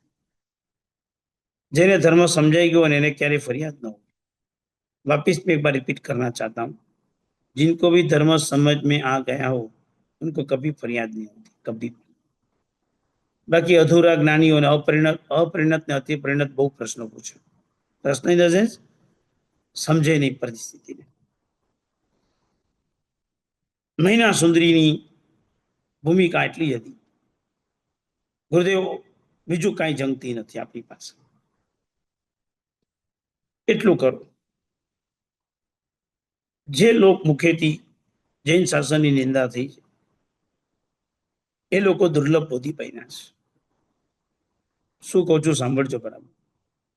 जो लोग, जिन लोगों ने धर्म के माध्यम धर्म के जरिए मैंने जो ये कार्य किया, मेरे कर्म के अधीन जो मुझे मिला मैंने उसका सहज स्वीकार किया. लोगों ने बहुत निंदा की. निंदा करने के कारण वो सम्यक से दुर्लभ बोधि बन चुके, कई लंबे भव संकेत मिलने वाला भी चला गया है. गुरुदेव, आप ऐसा कुछ करो. वही मुख से मैं जैन धर्म की प्रशंसा सुनना चाहता, ताकि वो लोग दुर्लभ बोधि में से सुलभ बोधि बने, आत्म कल्याण की क्षमता हो जाए. આ નિર્મળતા કેવી હશે મહિના સુંદરીની? એની સાથે શું વીત્યું છે એના માટે કોઈ ફરિયાદ નથી. એને એમ નથી કીધું કે ગુરુદેવ મારા હસબન્ડને તમે સારા કરી દો. એને એમ નથી કીધું કે સાહેબ 15 મિનિટ સુધી આમાં વાસક સાહેબ આમ ગોળ ગોળ ગોળ ફેરવી નાખો તો આમ પછી લોકોને ખ્યાલ આવે કે જબરદસ્ત. મને કોઈ રંજ નથી કહ્યું, પણ એમને ભાવના છે જે લોકોએ આ બધું કરીને સમ્યક દૂર કર્યું છે એ લોકો સંસારમાં રખડશે, એમાં હું નિમિત્ત બની અને એ લોકો જે રખડે મને પાલવે એમ નથી. બસ હું નિમિત્ત બની એના કરતા બી મને પાલવે એમ નથી. ધર્મ પામેલી ગુણિયલ પવિત્ર સ્ત્રી ઉમરરાણા જેવો નરરત્નને પરણવા જો ધર્મના માધ્યમથી તૈયાર થઈ ગયો હોય, એક રાજાની દીકરી પહેરેલા કપડે ઘરની બહાર આવી શક્યો હોય, ધર્મને ખાતર જેને આટલું સત્વ કર્યું હોય, એટલે આચરણ કહે છે કે મહિના, તું તો જાણે છે કે જૈન શાસનની અંદર સાધુ ક્યારે બી સંસારના વ્યવહારમાં આવે નહીં. કલ્પના કરો કેટલી ક્લિયરિટી આચાર્યની. મહિના જેવી મહિના મળી છે, રાજકુમારી છે, નાની ગુરુ જાણે છે ભવિષ્ય જબરદસ્ત થશે. કારણ કે ઉમરરાણા માટે શબ્દ વાપરો છે નરરત્ન. પોલિસી તો વિચારો તમે, બિઝનેસ પોલિસી તો આને હાચવી લેવા જેવો છે. સમજો છો ને મારી વાત? હાચવી લઈએ, કામ થઈ જાય. આચાર્ય સિદ્ધાંત સાથે ચેડા નથી ગયા. મહિના તું જાણે છે કે શાસ્ત્રની અંદર સાધુ કોઈના બી સંસારના વ્યવહારમાં ક્યારેય પણ પડે નહીં. હું સાધુ છું, મારો આચાર નથી કે હું આ બધા વિષયમાં પડું, પણ તારી એક જે ભાવના છે કે આ જીવો જે દુર્લભોથી બન્યા છે એના આત્માનું શું થશે, આ વિચાર તારો સંગીન છે, શાસનને જોડનારો છે, ધર્મ ક્ષેત્રનો છે, પરાર્થ ભાવનો છે, તારો સ્વાર્થ ભાવ નથી. તો લે, વિદ્યા પ્રવાદ નામના 14 પૂર્વમાંના એક પૂર્વમાંથી આ સિદ્ધ ચક્ર ભગવંતની આરાધના હું તને આપું છું. એ આરાધના તું સ્વીકાર કરી અને આરાધનાના માધ્યમે બધું સારું થશે. કેટલી ક્લિયરિટી! 5 આચાર, પાડે પડાવે પંચાચાર. પહેલો આચાર આપણે લઈએ જ્ઞાનાચાર. કેવો જ્ઞાનાતિશય આચાર્ય ભગવંતો, કેવો જ્ઞાનાચાર! શું કલ્પના કરી શકીએ જ્ઞાનાતિશય? અહીં જે ખાલી જ્ઞાનની વાત કરીએ, મેં હમણાં જ તમને કીધું છે, ગોસ્વામી મહારાજા કોઈ પણ પ્રશ્ન પૂછીને જે શાસ્ત્ર પાઠ આપતા હતા, એવો દુનિયાનો એક પણ પ્રશ્ન નહોતો કે એમનો જવાબ એમની પાસે ન હોય. અને દુનિયામાં એવો એક પણ જવાબ નથી કે જે પ્રશ્ન તરીકે જગતમાં મુકાયો. ભલા પ્રશ્નોના જવાબ સાંગો પાંગ પરફેક્ટ આપી શકતા, અને શાસ્ત્રપાઠ સાથે, એમ નહીં કે શાસ્ત્રપાઠ વિના. જો જેમને પૂછ્યા હશે એમને ખબર હશે, જેમને જોયા હશે એમને ખબર હશે કે કેવું જ્ઞાન હતું. શ્રી સંઘો આવતા હતા અને શ્રી સંઘો આવીને કેવા કેવા ડિસિઝન પૂછતા હતા અને કેવી રીતે તેઓ નીકળતા હતા. આ જ્ઞાન અતિશય જે સ્વસમય અને પર સમયના જ્ઞાતા, જેની અંદર પોતે સ્વયં ન્યાય દર્શનના, વૈશેષિક દર્શનના, બુદ્ધિસમના ગ્રંથોનો અભ્યાસ કર્યો અને જૈન દર્શનના ગ્રંથો પણ એટલું જ વિહંગન અવલોકન કર્યું, એટલા ઊંડાણમાં એમને અભ્યાસ કર્યો અને એના માધ્યમથી તેઓ જ્ઞાનના પ્રભાવે આ જગતમાં વિશિષ્ટ રીતે આગળ વધી શકતા. એક સંઘમાં એક કોઈકનું મેટર મુંબઈમાં આવી ગયું, ગંભીર હતું થોડુંક મેટર. એ સંઘ બધા ભેગા થઈને રાજકોટ પાસે ગયા કે સાહેબ કઈ રસ્તો કાઢો. 5 મિનિટમાં રસ્તો આપી દીધો, આમને આમ કરવાનું. સંઘ વિચારી સાહેબ અમે 5-15 દિવસથી વિચારીએ છીએ, અમે અટકી જઈએ છીએ, રસ્તો નથી મળતો, તમે 5 મિનિટમાં સોલ્યુશન કરી દીધું. કારણ કે જૈન શાસન ચલાવનાર વ્યક્તિ માટે બધી જ જવાબદારી છે.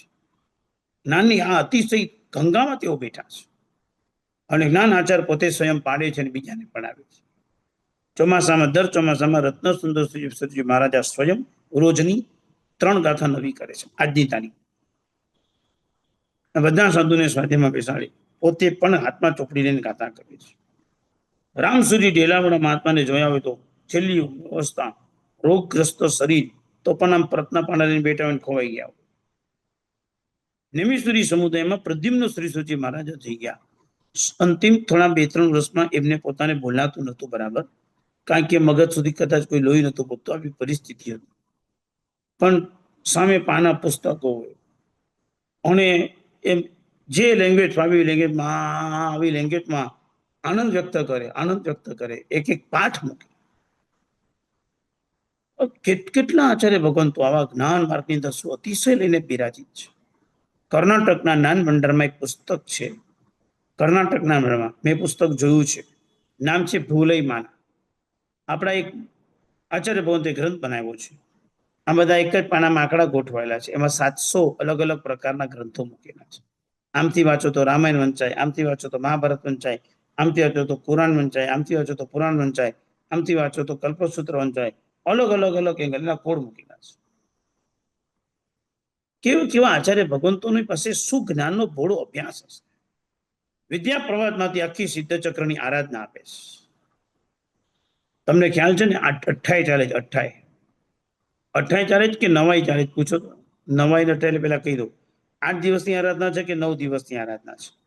તો તમે તો હમણાં કહેશો કે 9 દિવસની આરાધના, કારણ કે આપણા લેક્ચર પણ 9 છે.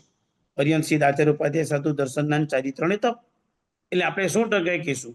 પણ તમે કલ્પસૂત્ર સાંભળ્યું, તેમાં આવે છે કે આપણે આખા વર્ષમાં 6 અઠ્ઠાઈ કરવાની, અને 6 અઠ્ઠાઈની અંદર આપણે લેવત્રીઓ ત્યાગ કરીએ.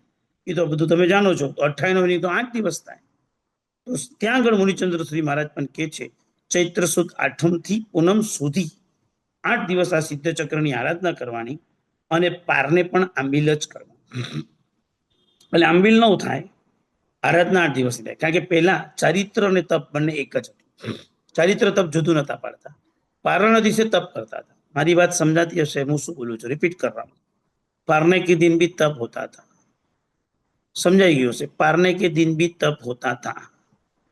મને યાદ છે વર્ષો પહેલા મેં જયારે 28 નવપદની હોળી કરેલી. નવપદની હોળીનો પારણાનો દિવસ હતો એટલે હું એકદમ ખુશાલ હતો કે આજે પારણું છે. કે મારા ગુરુજી કે પારણામાં બેસણું કરવું પડે, એવો ઢીલો પડ્યો સાહેબ, પણ આજે તો પારણું કહેવાય. પારણામાં તો આપણને મને કે આજે આપણે ત્યાં કોઈ પણ તપના પારણામાં બેસણું કરવાનું. ક્યારે પારણા દિવસે બેસણું પારણા, તમે જો વર્ષી તપ કરો, પારણું શેનાથી કરો તો કે શેરડીના રસથી પારણું કરો. તે દિવસે ઠામચોર એકાદશું કરો કે ન કરો? કરીએ.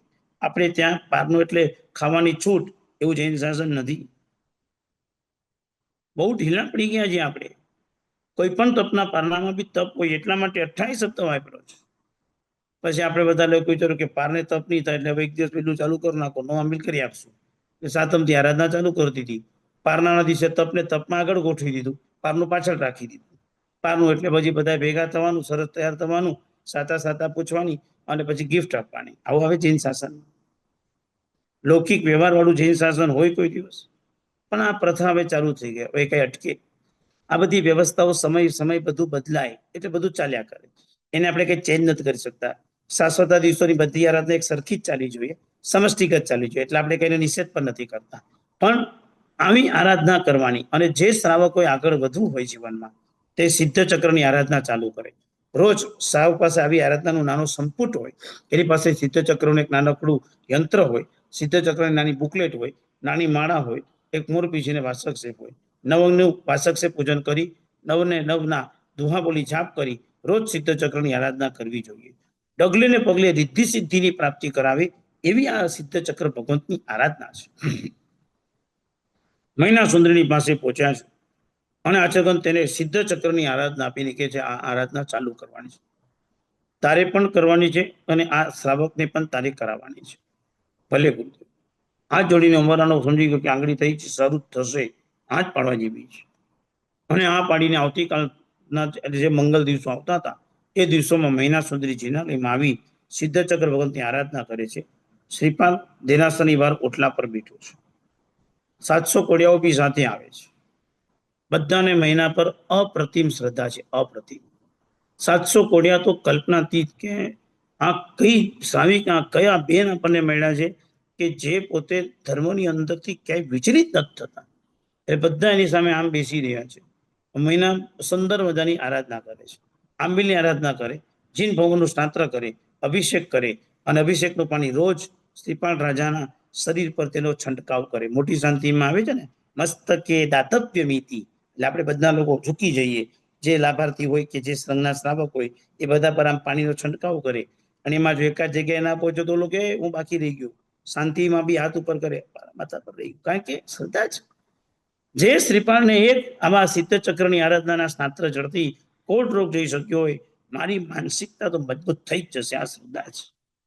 અને એટલા માટે નવનના પાણીને મસ્તક પર ખાલી છાંટીને પણ કૃતકૃત્ય થનારા જગતમાં લોકો છે. અને આવી જ કૃતકૃત્યતાને લઈને મહિના સુંદરી પહેલો, બીજો, ત્રીજો, ચોથો, પાંચમો, છઠ્ઠો, સાતમો, આઠમો, જેમ એક દિવસ એક રોજ સ્નાત્ર જળ થતું ગયું, અને એના પાણી દ્વારા જેમ એના પર છંટકાવ થતો ગયો, છંટકાવ થતા તેમ એની કાયા નિર્મળ બનતી ગઈ. મહિનાને કોણ હસબન્ડ હતો? શ્રાવક કોણ હતો? શ્રીપાલ. એને શ્રીપાલ સિવાય બીજે ક્યાંય જવાની જરૂર હતી નહીં. એના મનમાં ચિંતા કે મારા 700 કોઢી એ લોકો બી ઉંમરાણા સાથે આટલો વ્યવહાર કરી રાજા બનાવ્યો છે, એટલે ખાલી પાણીનો છંટકાવ શ્રીપાલ રાજા પર ન કરતા 700 કોડિયા પર બી પાણી છાંટના. મહિના સુધી પોતે સ્વયં છાંટે, અને એ લોકોની પણ કાયા ધીરે ધીરે રોગગ્રસ્તમાંથી રોગ મુક્ત થવા લાગી. આ જ્ઞાનાધીશ જયગોશ્રી દાદાનું જ્ઞાન અતિશય કેવું અદભુત હતું. ધુરંધર બાપાનું જ્ઞાન અતિશય કેટલો અદભુત છે. કયા ગ્રંથોમાં કયા પેજ પર શું મૂક્યું છે તેની વાત એમને બતા. કોરોનાનો ટાઈમ ચાલતો તો સંઘો ખૂબ ચિંતિત હતા. તે વખતના સમયમાં આચાર્ય શ્રી ભગવંતો પાસે એક શ્રાવક પહોંચ્યા અને વિનંતી કરી કે સાહેબ કાંઈક રસ્તો કાઢો, આ દેશ બચાવો. ત્યારે મને યાદ છે આચાર્ય શ્રી ભગવંતે ભક્તામરની ગાથા કાઢી હતી, અને એ ભક્તામરની ગાથામાં અશિવ નિવારણ કરનારી શક્તિ છે. અને એમને કીધું હતું દરેક સંઘમાં જે આચાર્ય ભગવંત હશે એમને જ મંત્ર બોલવાના, અને ભગવાન અભિષેક કરી શ્રાવકોને પાણી છાંટવા આપવાનું, ઉપદ્રવ શાંત થઈ જશે. અને આ અમે આંખ સામે જોયેલો અવાજ છે. જ્યારે સમય આવ્યો ત્યારે કેવી રીતે સંઘ અને શાસનને બચાવવાના પ્રયત્ન, સઘન પ્રયત્ન એમને કરેલા છે. એમના પોતાના જીવનમાં અતિશો કેટલા સરસ. નાનાચાર પછી દર્શનાચારમાં છે. દર્શનાચાર કલા પૂર્ણેશ્વરી દાદાને જોયા હોય કેવા દર્શનાચાર. રોજ 3 ટાઈમ દેરાસરમાં જાય. એક ટાઈમ તો દેરાસરમાં ગયા, ગભારામાં ઉભા હશે ને પૂજારી દેરાસર માંગલી કરીને જતા રહ્યા. આખી બપોર દેરાસરમાં બસ બેઠા ભક્તિ કરી. સાધુનું તો એમ કે કદાચ રૂમમાં હશે, કાં તો આરામમાં હશે, કાં તો દેરાસર હશે, આવશે, આમ તેમ કરવામાં મળે જ નહીં. સાંજે 5, 5:30 વાગે જેનાલે જયારે પૂજારીએ ખોલ્યું ત્યારે કલાકોનો દાદા એ જ રીતે રંગમંડપમાં મસ્ત રીતે બેઠા હતા. પૂજારી તો ગભરાઈ ગયો, પસીનાથી રેબઝેબ, આ શું થઈ ગયું, મોટા આચરગન મારાથી પુરાઈ ગયા. સાહેબે કીધું, પૂજારી કીધું, કોઈને ખબર છે? તો કે ના સાહેબ, કોઈને ખબર નથી. તું કોઈને બોલતો નહીં, બસ. બહુ તે મજા કરાવી દીધી. આટલા કલાક સુધી મને તે ભગવાન સાથે જોડી રાખ્યો. તારો ખૂબ ઉપકાર છે. કમાલ થઈ જાય. દર્શનાચારની શું આરાધના, કેવી આરાધના પોતે કરીને આપણને પણ કરાવવાની પ્રેરણા કરે. તીર્થયાત્રા કરવા માટે આપણને મોકલે, તીર્થયાત્રા માટે જવાની આપણને પ્રેરણા કરે. અત્યારે શત્રુંજયની 500મી ધજા આવી રહી છે. કેવો અદ્ભુત માહોલ છે. જે માહોલની અંદર અત્યારથી બધાને પ્રેરણા કરી છે. 500મી ધજા અદ્ભુતમાં અદ્ભુત બનાવવાની છે. કેવી સરસ દર્શનાચારની આરાધના છે. અજ્ઞાનાચાર દર્શનાચારની આરાધનાની વાત આવે અને મને આપણું આ જૈનાનું પ્લેટફોર્મ યાદ આવી જાય. કેવું સરસ આ પ્લેટફોર્મ છે જૈનાનું, અને શ્રાવકો ધન્યથી ધન્ય છે. આ કેટલા સરસ વિચારને ઉમદા વિચારવાળા છે. મને યાદ છે કે એ લોકો નક્કી કર્યું છે દર્શન, જ્ઞાન, ચરિત્ર, તપ અને વીર્ય 5 આચારમાં આપણે પ્રયત્ન કરવો. અને દર્શનાચારનો પ્રયત્ન તો એટલો સરસ રીતે ચાલુ કર્યો છે કે અમેરિકામાં કોઈ પણ નાનામાં નાનો સંઘમાં જીનાલય ન હોય, નાનામાં નાના ભગવાન ન હોય ને એ લોકો 30-40 ફેમિલી યા પરિવાર જો એક પરમાત્માને લાવીને થોડો પણ પ્રયત્ન કરતા હોય તો આપણે એમને સપોર્ટ, આપણે એમને અટકતા ન હોવા જોઈએ. એ આગળ વધે એટલે એ લોકો જેટલું કરી શકે એમાં આપણે થોડો સપોર્ટ કરવો અને આખે માહોલ તૈયાર કરી એમને જીનાલય મળી જાય, રોજ દર્શન પૂજા કરતા થઈ જાય, એમને આલંબન આપવું. આ દર્શનાચાર. આ જ્ઞાન માટે જોઈ લો, પહેલી વખત ઓડીના પ્રવચન જૈનાના પ્લેટફોર્મ પર કરવાનો આપણને બધાને લાભ મળ્યો છે. એમને કેટલી ઉદારતા રાખીને આ કાર્ય ચાલુ કર્યું છે કે નાના નાના સંઘોમાં ઓડીના પ્રવચન થતા નહીં હોય અને આ સંઘના લોકો અમીલ કરે, ઓડી કરે, તો કમસે કમ એ લોકોને ઓડીના પ્રવચનો જો સાંભળવા માટે મળે તો અરિહંત આચાર્ય ઉપાધ્યાયના પદો સાંભળી યત્કિંચિત તેઓ આનંદિત વ્યક્ત કરશે. કેટલો સરસ લાભ ને કેટલો ઉદાર. એટલું નહીં, એ લોકો હજુ બી વિચારે છે કે આવી રીતે ધર્મનો ઘર ઘર સુધી હજુ પણ કેમ ફેલાવો થાય એમનો પ્રયત્ન કરી રહ્યા છે. ચારિત્ર માટે આવી કંઈક આલંબન ગોઠવશે કે ક્યારેક સામાયિક પણ કરાવશે. વીર્યાચારના આચારની અંદર તેઓ વિચારે છે કે કેટલું ઉત્કૃષ્ટ જૈના થકી બેસ્ટમાં બેસ્ટ થઈ શકે, યંગસ્ટર્સ કેમ આવી શકે, કેવી રીતે આપણે ત્યાં આગળ નવું વિઝન, નવા વિચારધારા, નવા મિશન દ્વારા આપણે આગળ વધી શકીએ. એ શક્તિપાત એની અંદર મુકાલો છે, એ વીર્યાચાર છે. તપાચાર, કેટલી સરસ તપની આરાધના. હમણાં જો આપણે 31 તારીખે ઓમ રીમ અરમ નમાના જાપ, વિશ્વની શાંતિ માટે એમને બધાને ભેગા કર્યા છે કે આપણે બધા ભેગા થઈને જાપ કરીએ, ઓમ રીમ અરમ નમોનો જાપ કરીએ. પરંતુ એક વસ્તુ પાકી કહું, આ કોઈ પણ કાર્ય થાય ને એમાં 3 વસ્તુ ભેગી થાય તો જ થાય: તન, મન અને ધન. પછી આપણે ભગવાનની ભક્તિમાં ગાવાનું હોય, તન મન ધન પ્રભુના ચરણોમાં. કોઈ શરીરની શક્તિ ને બધું પ્લાનિંગ બનાવે, કોઈ મનથી વિચારોને પ્લાન બનાવે. આ બધા ત્યારે જ સક્સેસ થાય કે જ્યારે હાથની અંદર સંપત્તિ એટલે કે ડોનેશન આવે. જેમને પોતાની સંપત્તિનો સદવ્યય કરવો હોય તો આવી ઓપોર્ચ્યુનિટીઓ જ્યારે મળે ને ત્યારે સદવ્યય કરી લેવાનો. આ બધી તકો પુણ્યાનુબંધી પુણ્યનું કાર્ય બનશે, અને પુણ્યાનુબંધી પુણ્યનું કાર્ય બનતી હોય ત્યારે તક આવે તો એ છોડવાની નહીં. તમારી પોતાની જે ભાવના હોય, કારણ કે હું સમજુ છું દાન આપવા માટે દરેક વ્યક્તિને પોતાના ભાવ હોય. કોઈને જીવદયા ગમતી હોય, કોઈને સ્કૂલમાં સ્ટડી કરાવવું ગમતું હોય, કોઈને માત્ર બધાને નોલેજ આપવું ગમતું હોય, કોઈને સમાજ સેવાના કામ ગમતા હોય, કોઈને સાધર્મિક કેમ ઉભો થઈ જાય એના માટેના પ્લાન હોય, તો કોઈના મનની અંદર દેરાસર, ઉપાસરી વગેરેના ભાવ હોય, કોઈને હોલ બનાવવો હોય, કોઈને ઓડિટોરિયમમાં રસ હોય, જેને જેમાં રસ હોય. કારણ કે જેને જેમાં રસ હોય એમાં જે કાર્ય કર્યું તો મજા આવે. પણ તમે આવા પ્લેટફોર્મ પર આવીને સુંદર મજાની સંપત્તિનો સદવ્યય કરો. આ આપણું ડોનેશન મળતું જાય તો સંસ્થાનું સ્ટ્રેન્થ મજબૂત થતી જાય, અને જેમ જેમ સંસ્થાની સ્ટ્રેન્થ મજબૂત થાય એ લોકો વધારે વધારે ઉત્કૃષ્ટ કાર્ય કરી શકે. એનો લાભ સંઘને, સમાજને અને દેશને થાય, અને બધો લાભ જોઈને નવા લોકો પણ પ્રેરણા પામે. આ બધું જો ન હોત, વર્ષો પહેલા જિનાલય જ નહોતું પાલિતાણામાં, અને પહેલું પાલિતાણાનું 5 શિલા વસ્તુ પર લાવ્યા જ ન હોત તો આજે દેરાસર કેવી રીતે હોતે. ગામે ગામમાં જ્યારે દેરાસરો ધ્વંસ થતા હતા ત્યારે તે સમયે તે શ્રાવકોએ અલગ રૂપાંતર કરીને શિલ્પ બદલીને પણ દેરાસર બનાવ્યા. આ બુદ્ધિ જો ન વાપરી હોત તો દેરાસર બનતે કેવી રીતે. સમય દરેક કાર્યને આપણે વેગ આપ્યો છે. તો આવા મજાના માધ્યમથી જ્યારે દર્શન, નાની આરાધના આપણને કરવાનું સૌભાગ્ય મળ્યું છે, તો તમે તમારી પોતાના જીવનની અંદર એક એવું ખાતું રાખો, એક એવું જીવનમાં તમે મસ્ત મજાનું પુણ્યનું ખાતું રાખો કે મારી સંપત્તિને મારે આ રીતે પણ બધાના ઘર સુધી સમ્યક દર્શન, સમ્યક જ્ઞાન અને સમ્યક ચારિત્ર, સમ્યક તપની આરાધના થાય એના માટે મારે કંઈક માધ્યમ સરસ કરવું છે. આવા ભાવ સાથે જયારે આપણે કરશું ને ત્યારે જીતી જશું. સુરતમાં હમણાં જ પૂજ્યપાદ ગુરુદેવ કુલચંદ્ર શ્રીસોજી મહારાજા છે, નિશ્ચિત નામના ગંભીરમાં ગંભીર આગમ પર 1,00,000 અધિક શ્લોક પ્રમાણ ટીકા બનાવી. ઉંમર છે 95. કલ્પના કરો 95 વર્ષની એજમાં આ રીતની એમની પોતાની સ્વાધ્યાયની ગરિમા છે. અને જીવનની વાત કરું, એક કુલચંદ્ર શ્રી જે અત્યારે હાજર છે સુરતમાં, પત્ની એટલે એમના શ્રાવિકા લગ્ન થયા હતા, સંસારના ક્ષેત્રમાં એમના શ્રાવિકા એટલે એમના પત્ની પ્રેગ્નેન્ટ હતા અને એમને દીક્ષા લીધેલી છે. એટલું જ કીધું છે કે તને સાચવનારો આવી ગયો છે તારા પેટમાં, હવે હું નીકળી જાઉં છું. પત્ની ગર્ભવતી છે ત્યારે દીક્ષા લીધી. આ વૈરાગ્ય હતો. આ વૈરાગ્યમાં નીકળેલા મહાપુરુષો હતા. નાનાચારની વાત થઈ, દર્શનાચારની વાત થઈ, હવે આપણે ચારિત્રાચારની વાત કરીએ. ચારિત્ર કમાલ થઈ જાય. કૈલાસ સાગર શ્રીશ્વરજી મહારાજા રસ્તાની અંદર મહેસાણા પાસેથી વિહાર કરીને આવતા હતા અને આખા ભમરાઓનો મોટો મધપુડામાંથી ભમરાઓ છોડ્યા અને આખા શરીરે છૂટી. એને શ્રાવક કીધું કશું જ નહીં કરતા, જે છે અપ્પાના મોસી નામી રસ્તામાં ઉભા રહી ગયા. પોણો કલાક પછી ભમરાઓ ઉડ્યા નેચર અને પછી એમને વિહાર ચાલુ કર્યું. આખા શરીરમાં ઢીમચા ઢીમચા ઢીમચા એટલા કાંટા વાગ્યા હતા. ચારિત્રના મેં પર. અને મને તો એમના શ્રાવક મળ્યા, તેમને વાત કરેલી. મને કે કૈલાસ સાગર શ્રી મહારાજને મેં જોયા છે, તમે તો જોયા નહીં હોય.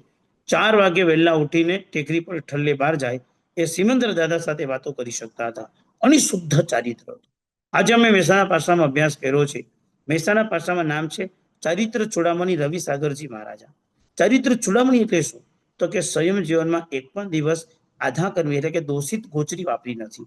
અને મહાપુરુષના પુણ્યનું નામ જુઓ, ખાલી એમના નામથી પાસક્ષેપ પડ્યો અને આખી આ પાછા ઉત્પન્ન પામી. 127 વર્ષની અંદર એક પણ અઘટિત ઘટના બની નથી. અઘટિત ઘટના એક પણ નહીં. નેવર. બારીમાંથી કોઈ પડી ગયો, અમે તો યંગ હતા ને, મને યાદ છે જે જગ્યા પર બેસતો હતો ત્યાં ઉપરથી સીધો આમ પંખો નીચે પડેલો. પંખો મહિનાથી હલડોલ કરતો હતો. તમે તો જાણો ક્યારેક ક્યારેક સંસ્થામાં કોઈ બી કામ થોડું સ્લો ચાલે, ઘર જેટલું ફાસ્ટ તો ન જ ચાલે, એમાં કઈ વ્યવસ્થા હોય જાતી. કારણ કે એની અંદર 5-6 જણની પરમિશન મળે ને પછી જ પાસ થાય, એમને એમ પાસ ન થાય, એટલે વાર લાગે. તો એ હાલક ડોલક થતો હતો. એ જ દિવસે કુદરતી ગાથા કે કઈ પાઠ કરવા હું બીજે જઈને બેઠો અને ફળ કરતો એ જગ્યા પર સીધો પંખો પડ્યો. આજે પણ એ લાદીમાં એ સ્પાટેકમાં કાનું પડ્યું છે. મહેસાણા જાઉં છું અને કાનું જોઈને મારી આંખ ભીની કરું છું. શું કમાલ કહેવાય. 127 વર્ષમાં એક પણ અઘટિત ઘટના નહીં. નથિંગ ડુ ઇટ કે કોઈનો એક્સિડન્ટ થઈ ગયો, વેકેશનમાં ઘરે જતો તો એક્સિડન્ટ થયો, એવી પણ કોઈ ઘટના નહીં. અને ત્યાં સુધી સંસ્થામાં ચાલ્યો ત્યાં સુધી એની પુણ્ય વધતી રહે. આ કલ્પના આપણે કરી શકીએ કે ચારિત્રવંતનો વાસક્ષેપ કેવો હશે કે જ્યારે બિલ્ડિંગનું ખોદકામ કર્યું ત્યારે આટલી અંદરથી પ્રતિમા પ્રાપ્ત થઈ. આજે પણ એ પ્રતિમા અમારી મહેસાણા પાસના પ્રાર્થના મંડપમાં દર્શન વંદન તરીકે પૂજાય છે. 127 વર્ષથી ચાલનારી સંસ્થાની આ પુણ્યાય આંખ સામે જોઈ છે. આ ચારિત્રની શુદ્ધિ છે. જ્ઞાનાચાર, દર્શનાચાર, ચૈતાચાર, તપાચાર જોઈ લો. પૂજ્યપાદ ગુરુદેવ રાજ તિલક શ્રીસોજી મહારાજા આચાર્ય શ્રી ભગવાન થઈને 289 વર્ધમાન તપની હોડી. ગિરનારનું આજે આન બાન દેખાય છે, એ સમય તો કેવો હતો. ગિરનારમાં કાંઈ નહોતું, આપણા હાથમાં નહોતું.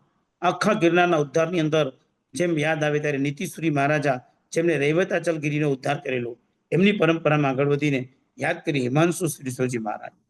સંઘ એકતા થાય એના માટે 14,000 આંબીલ કરેલા, 14,000 आंबिल, અને એમાં 4,000 आंबिल ठाम चौबियार.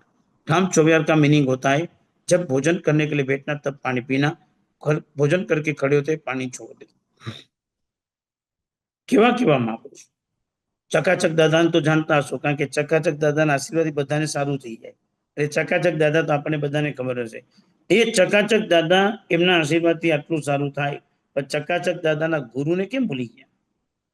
એમના ખાલી તપનો વૈભવ કે તપનો મહિમા જોશો ને તો ચક્કર ખાઈને પડી જશો. 28થી વર્ષી તપ, 58થી વર્ષી તપ, 6થી વર્ષી તપ, નોર્મલ વર્ષી તપ, 25 વખત સદી તપ. કલ્પના થાય. બાપજી મહારાજને યાદ કરી 105 વર્ષનું દીર્ઘ આયુષ્ય, સિદ્ધિસુરી તરીકે જેવો પ્રસિદ્ધ છે. ખાલી આચાર્ય ભગવાનની ઓળખ લઈએ. ખાલી ઉપાશ્રયમાં બેઠા હતા, ભાવિકા બેન આવ્યા, સાહેબ ઉપવાસનો પચખાન આપીને બેનને પૂછ્યું, બેન આજે ઉપવાસ કેમ? સાહેબજી આટલી પણ ખ્યાલ નથી, વર્ષિતપમાં જે બેસનું આવે, આજે ઉપવાસ આવે એટલે. ઓ બેન, અદભુત, વર્ષિતપ કરો છો, સરસ. અને પછી વિચાર કર્યો, આ શ્રાવિકા બહેનો નાની એજમાં આટલો સરસ તપ કરે છે, હું આટલો મોટો થઈ ગયો, મેં જો વર્ષિતપ નથી કર્યો, અને નક્કી કર્યું મારે વર્ષિતપ ચાલુ કરો. ફાગણવદ આઠમ તેમને ઉપાડ્યું. જિંદગીના છેલ્લા શ્વાસ સુધી કન્ટિન્યુ 33 વર્ષિતપ કરીને જૈન શાસનમાં અદભુત કાર્ય કર્યું. સિદ્ધિસુરી દાદાનું નામ તો તમે જાણો, જસ નામ એ સિદ્ધિ, કામ એ સિદ્ધિ. તમને સંસારની વાત કરું તો લેપટોપ ખોવાઈ જાય ને અહીંયા ગાંઠ મારે ને ગુરુદેવ સિદ્ધિ દાદા ગાંઠ લેપટોપ મળી જાય એવી પુણ્યાઈ છે. સંસારનું બી તમને બતાવવું છે એટલે તમને એમ ન થાય કે આ બધું ખાલી ધર્મ જ બતાવ્યું. પણ ઠીક છે, સંસારમાં ક્ષેત્રના આધારે ગુરુદેવને યુઝ કરવા એ કઈ બહુ મોટી વાત નથી. પણ વાત એ મુદ્દા પર છે કે મહાપુરુષો કેવા અદભુત હતા. નાનાચાર, દર્શનાચાર, ચરિત્રાચાર, તપાચાર. તપાચારની અંદર યાદ કર્યા આપણે રાત તિલક સુધી વગેરે. વીર્યાચાર, ઉભાવા પ્રતિબંધ કરે. નેમિસુરી દાદા, મેરુ પ્રભસુરી દાદા 89 વર્ષની ઉંમરે ઉભાવા પ્રતિબંધ કરતા. 89 વર્ષની ઉંમરે એક પણ જગ્યાએ બેસવાની કોઈ વાત. હિમાંશુ સુરીજ મહારાજને વિહાર કરતા મેં જોયા છે. 11-12 વાગે નીકળે ને 2:30-3 વાગે પહોંચે. શું એ સંયમ જીવનની પાલની હતી?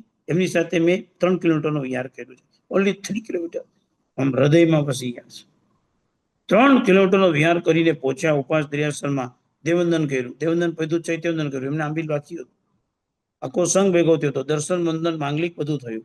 પછી એમ કરતા કરતા 4-4:30 વાગે આંબીલ કરવા બેઠા. વિચારતા રહે કે 11 વાગે કડકડતી ભૂખ લાગે અને 4-4:30 વાગે આંબીલ કરી શકે, આ શું ભૂમિકા છે?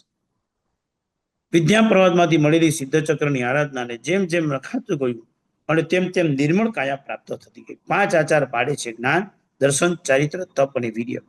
અને આપણને પણ પાડવાની પ્રેરણા કરે છે. જ્ઞાન ભણવું જોઈએ, જ્ઞાન ભણવાની પ્રેરણા. દર્શન, યાત્રા કરવા માટે નીકળો, ચૈત્ય પરિપાટી કરો, આ દર્શન. ચારિત્ર, ચારિત્રની આરાધના તરીકે આપણને દીક્ષા લેવાની પ્રેરણા કરે. નહીં તો એટલી સામયિક પ્રતિક્રમણ કરવાનું તો ક્યાં આપણને. તપ, દૂર દેશાંતરમાં બી આપણને તપ કોની પ્રેરણા કરે, વર્ષી તપ, સિદ્ધિ તપ વગેરે બધું જ કરાવે.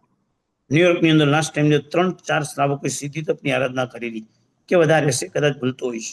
અને એ લોકો પચકાન વગેરે લીધા પછી એવી અપેક્ષા રાખી હતી કે અમારા બેસના દિવસે, પારાના દિવસે સંઘની અંદર યત કિંચિત અમને ગુરુ વચન મળે, અને અનુકૂળતા કરીને ગુરુ વચન એમને પ્રાપ્ત થયા હતા.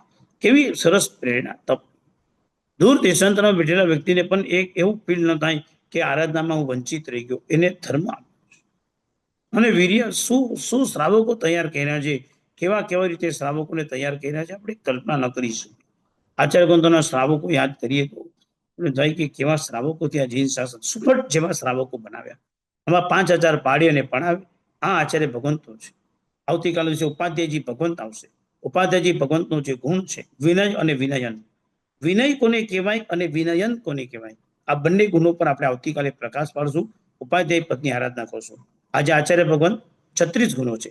36 સાથિયા, 36 નૈવેદ્ય, 36 ફળ, 36, 36 પ્રદક્ષિણા, 36 ખમાસમના, ઓમ પ્રીમ નમો આયર્યાનમ પદનો 36 વખત જાપ કરવાનો. અને સુંદર મજાની 20 બાંધી નૌકારવાળી ગણવાની, અને 36 લોગસનો કૌશક કરવાનો. આ બધી આરાધના. 3 ટાઈમ પડી લેવાનું, સુંદર 3 ટાઈમ દેવવંદન, 2 ટાઈમ પડી લેવાનું વગેરે કરવાનું. અને પચખાન પારણની વિધિ કરી. આચાર્ય ભગવંતનો વર્ણ પીળો છે, યલો કલર, ચણાની વસ્તુ, ચણાના લોટના પુડલા છે, ચણાની વસ્તુ એક દ્રવ્યનો આંબીલ કરતા હોય અથવા એક ધાનનો આંબીલ કરતા હોય તો આ રીતે આંબીલ કરી શકાય છે. અને કદાચ જે આંબીલ થઈ શકે કદાચ કોઈનાથી, તો આજે કેવો પ્રયત્ન કરજો, એકવાર થાળીમાં લઈને બેસવાનું, પછી ઉમેરવાનું નહીં, જે લીધું છે પૂરું કરવાનું. આવી રીતે પણ તપમાં ખબર તો પડે ને, ઉનોદરી રહે છે કે પૂરું કરવું પડે છે. આવું કંઈક આલમન લેજો. આનો કઈ નિયમ નહીં આપો, ફોર્સ નહીં કરું.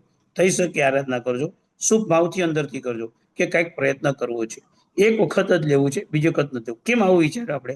તો કે આચાર્ય પંથની ગોચરી જે સાધુ લેવા જાય ને, આચાર્ય રિપીટ કશું મંગાવે નહીં, જે આવ્યું એમાં ચલાવી દે. બસ નક્કી થયું કે આવું લાવ છે, પછી મળે એવું જરૂર નથી, જે મળે એમાં ચલાવી દે. તો આચાર્ય ભગવંત માટે પણ જો કદાચ જરૂર ન હોય, કદાચ જરૂર હોય તો જાય બી ખરી, પણ જરૂર ન હોય તો સાધુને તેઓ પોતે બીજી વખત મોકલતા નથી, જે ચલાવે છે. એક દિવસ એવો પ્રયત્ન તો કરવો આજે કે આચાર્ય ભગવંતનો આ જે પદ છે તેમના જેવા હું પણ એક ભાવમાં રમું કે એક વખતમાં મારે લેવાનું અને પછી વધારે મારે ન લેવું, જે હોય એને ચલાવી લેવું. એના સિવાય 31 તારીખે આપણે બધા જાપમાં ભેગા થશું. 9 વાગ્યાનો સમય છે અને સમયની અંદર આશીષભાઈ જોડાશે. ઓમ ભ્રીમ હરમ નમોનો જાપ આપણે સુંદર મજાના વિશ્વની શાંતિ માટે, જગતના હિત માટે, આપણા બધાના આત્મહિત માટે આપણે સાથે મળીને કરશું. એના દ્વારા આચાર્ય ભગવંતે આપેલી 5 આચારની અનમોલ ભેટ, જ્ઞાનાતિશય, વચનાતિશય, વચનાતિશય, અપાય પગતિશય, પૂજાતિશય, 5 અતિશય, જે 4 અતિશય જેમ હરિયન પરમાત્માનો સોંપતા હોય એવા જ 4 અતિશય આચાર્ય ભગવંતે પણ સોંપતા હોય. જ્ઞાન અતિશય દ્વારા સ્વપરના જ્ઞાતક છે. વચનાતિશય દ્વારા જે પોતે કલ્પનાતીત પ્રવચનો આપીને આપણને તારે છે. અપાયા પગમાતિશયના માધ્યમમાં વિચારી જ્યાં હોય ત્યાં ઉપદ્રવ નાશ થાય. સંતિકરણ રચયિતા મુનિચંદ્ર સૂરી મહારાજ મારી મરકીને નિવારણ કર્યું. સગ્રમ સ્તોત્ર રચયિતા ભદ્રબાહુસુરી મહારાજા દોષ અને નગર પામનારી આપત્તિ નિવારણ કરી. શાંતિના રચયિતા માનદેવ શ્રી મહારાજા બહુ મોટી મરકી ફેલાઈ હતી, મરકી નિવારણ કરી અને શાંતિ રત્ના નાડોલ નગરમાં કરીને આપણને આપી. આવી રીતે કરીને અપાયા પગમતિશય એ અતિશય પણ ધારણ કરી શકે છે. અને પૂજાતિશય તો છે જ. રાજા મહારાજાઓ બી જેમને પૂછતા હોય, ચારે બાજુ આચાર્ય ભગવંતના પગલા થાય, જ્યાં જાય ત્યાં આગળ ધરતી શાંત બને અને પ્રશાંત બને. આમાં આચાર્ય ભગવંતના પદની અંદર પાડે પડાવે પંચાચારનું માધ્યમ આપણા આત્મકલ્યાણનો માર્ગ બને, એ જ અભ્યર્થના. આજે એક નાનો નિયમ, એટલે આજે તમારી રાત પડી છે, એટલે આવતીકાલના દિવસે આ નિયમ તમારે ફોલો કરવાનો. કાં તો જમવામાં પહેલી રોટલી લુખ્ખી વાપરવું, જેઓ આંબિલ નથી કરતા તેમના માટે આ નિયમ. અને જેઓ આચાર્ય ભગવાન જેઓ આંબિલ કરે છે એમના માટે નિયમે આચાર્ય પદને યાદ કરીને પહેલી વસ્તુ શક્ય બને તો ચનાની એટલે કે પીળા રંગની વાપરવાની. અવરિદાનો સિદ્ધાનમ સકમ ધારના વૈષ્ણવ મહત્રાગારિણમ સત્યાગારિણમ હોશી રહી. ચાલો, હવે કોઈને કંઈ પણ પ્રશ્ન પૂછવા હોય તો ચોક્કસ એ પ્રશ્ન પૂછી શકો છો.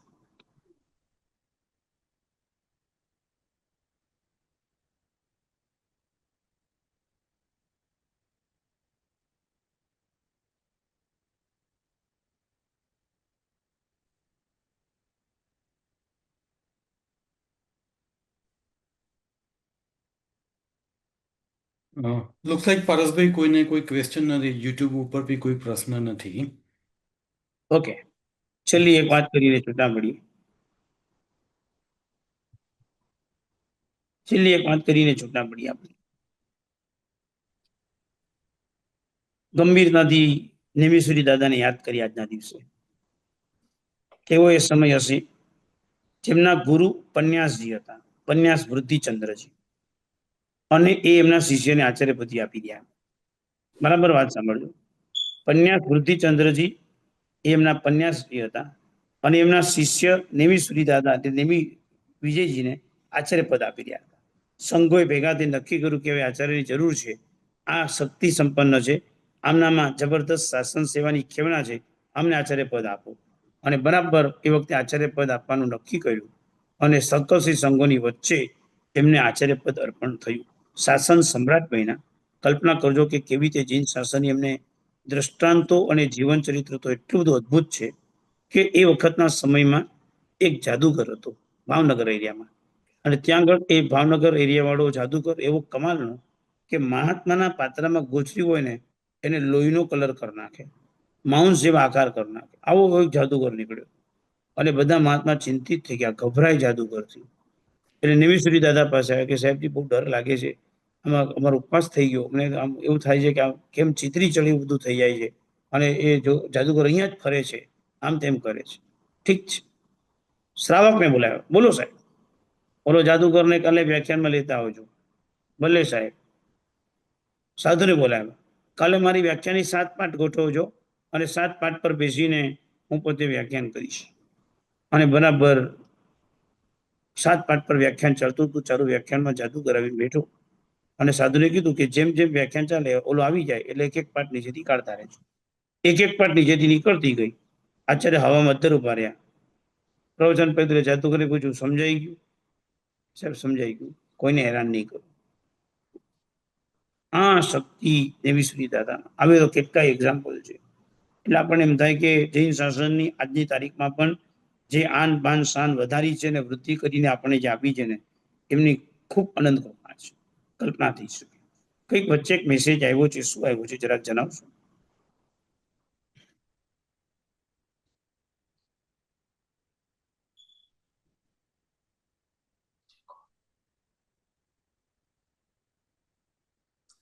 જતીનભાઈ, હું ક્વેશ્ચન વાંચું છું. સંજયભાઈ શાહ છે, એમણે મેસેજ મૂક્યો છે કે we have heard that there was only one Acharya Bhagwan in ancient times. What promoted in modern times that now we have many Acharya Bhagwan?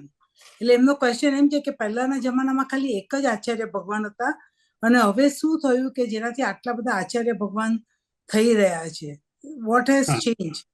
બહુ સરસ પ્રશ્ન પૂછ્યો છે આમનો પ્રશ્ન એ વર્તમાન કાળની પરિસ્થિતિની થોડી ચિંતાને લઈને પણ છે અને વાસ્તવિક સ્વરૂપમાં આમ કેમ થયું એ ઇંતેજારી રૂપે પણ છે. પ્રશ્ન પૂછનારને ખરેખર કરોડો ધન્યવાદ છે.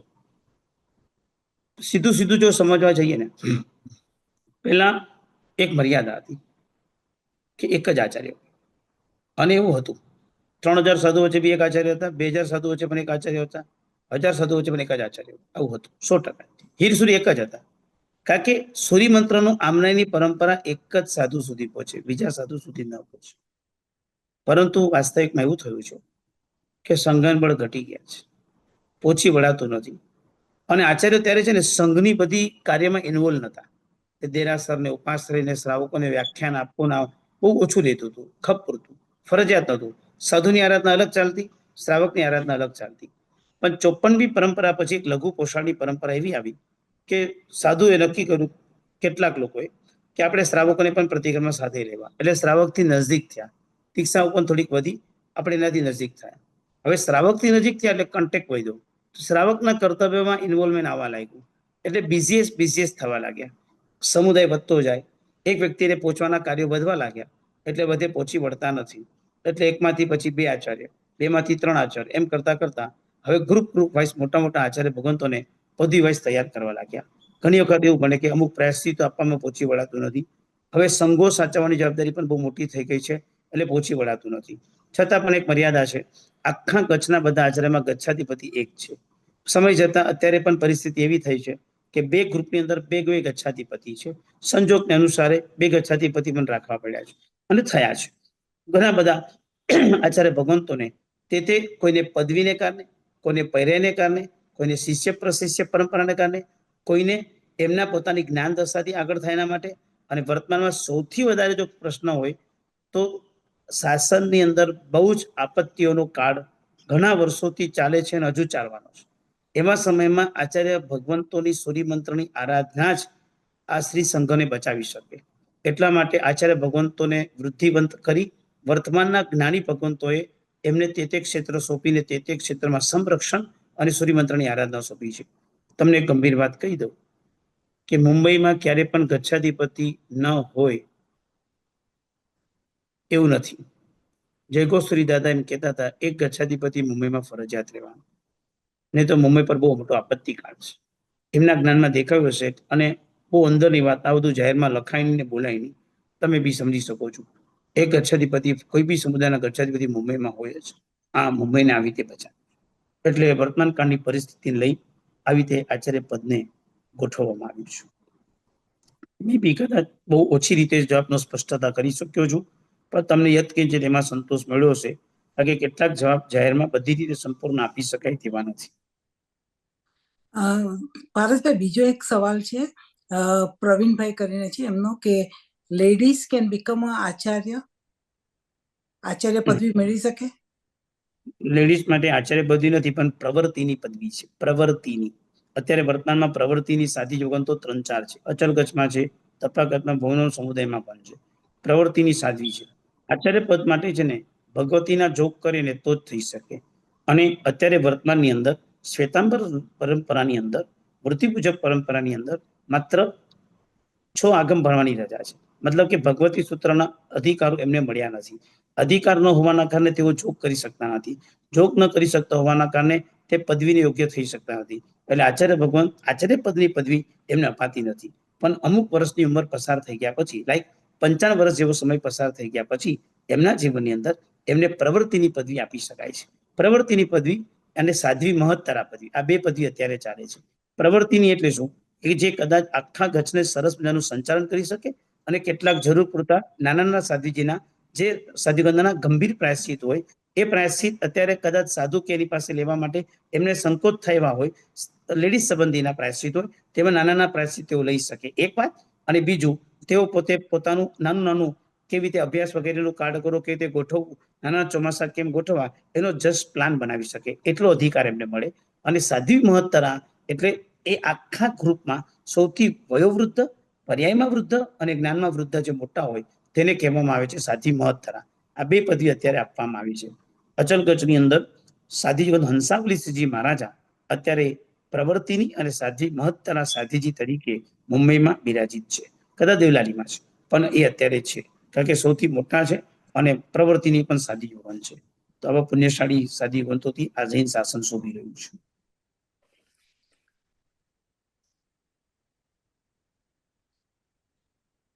તેને બીજો કોઈ ક્વેશ્ચન છે નહીં મારી સાહેબ.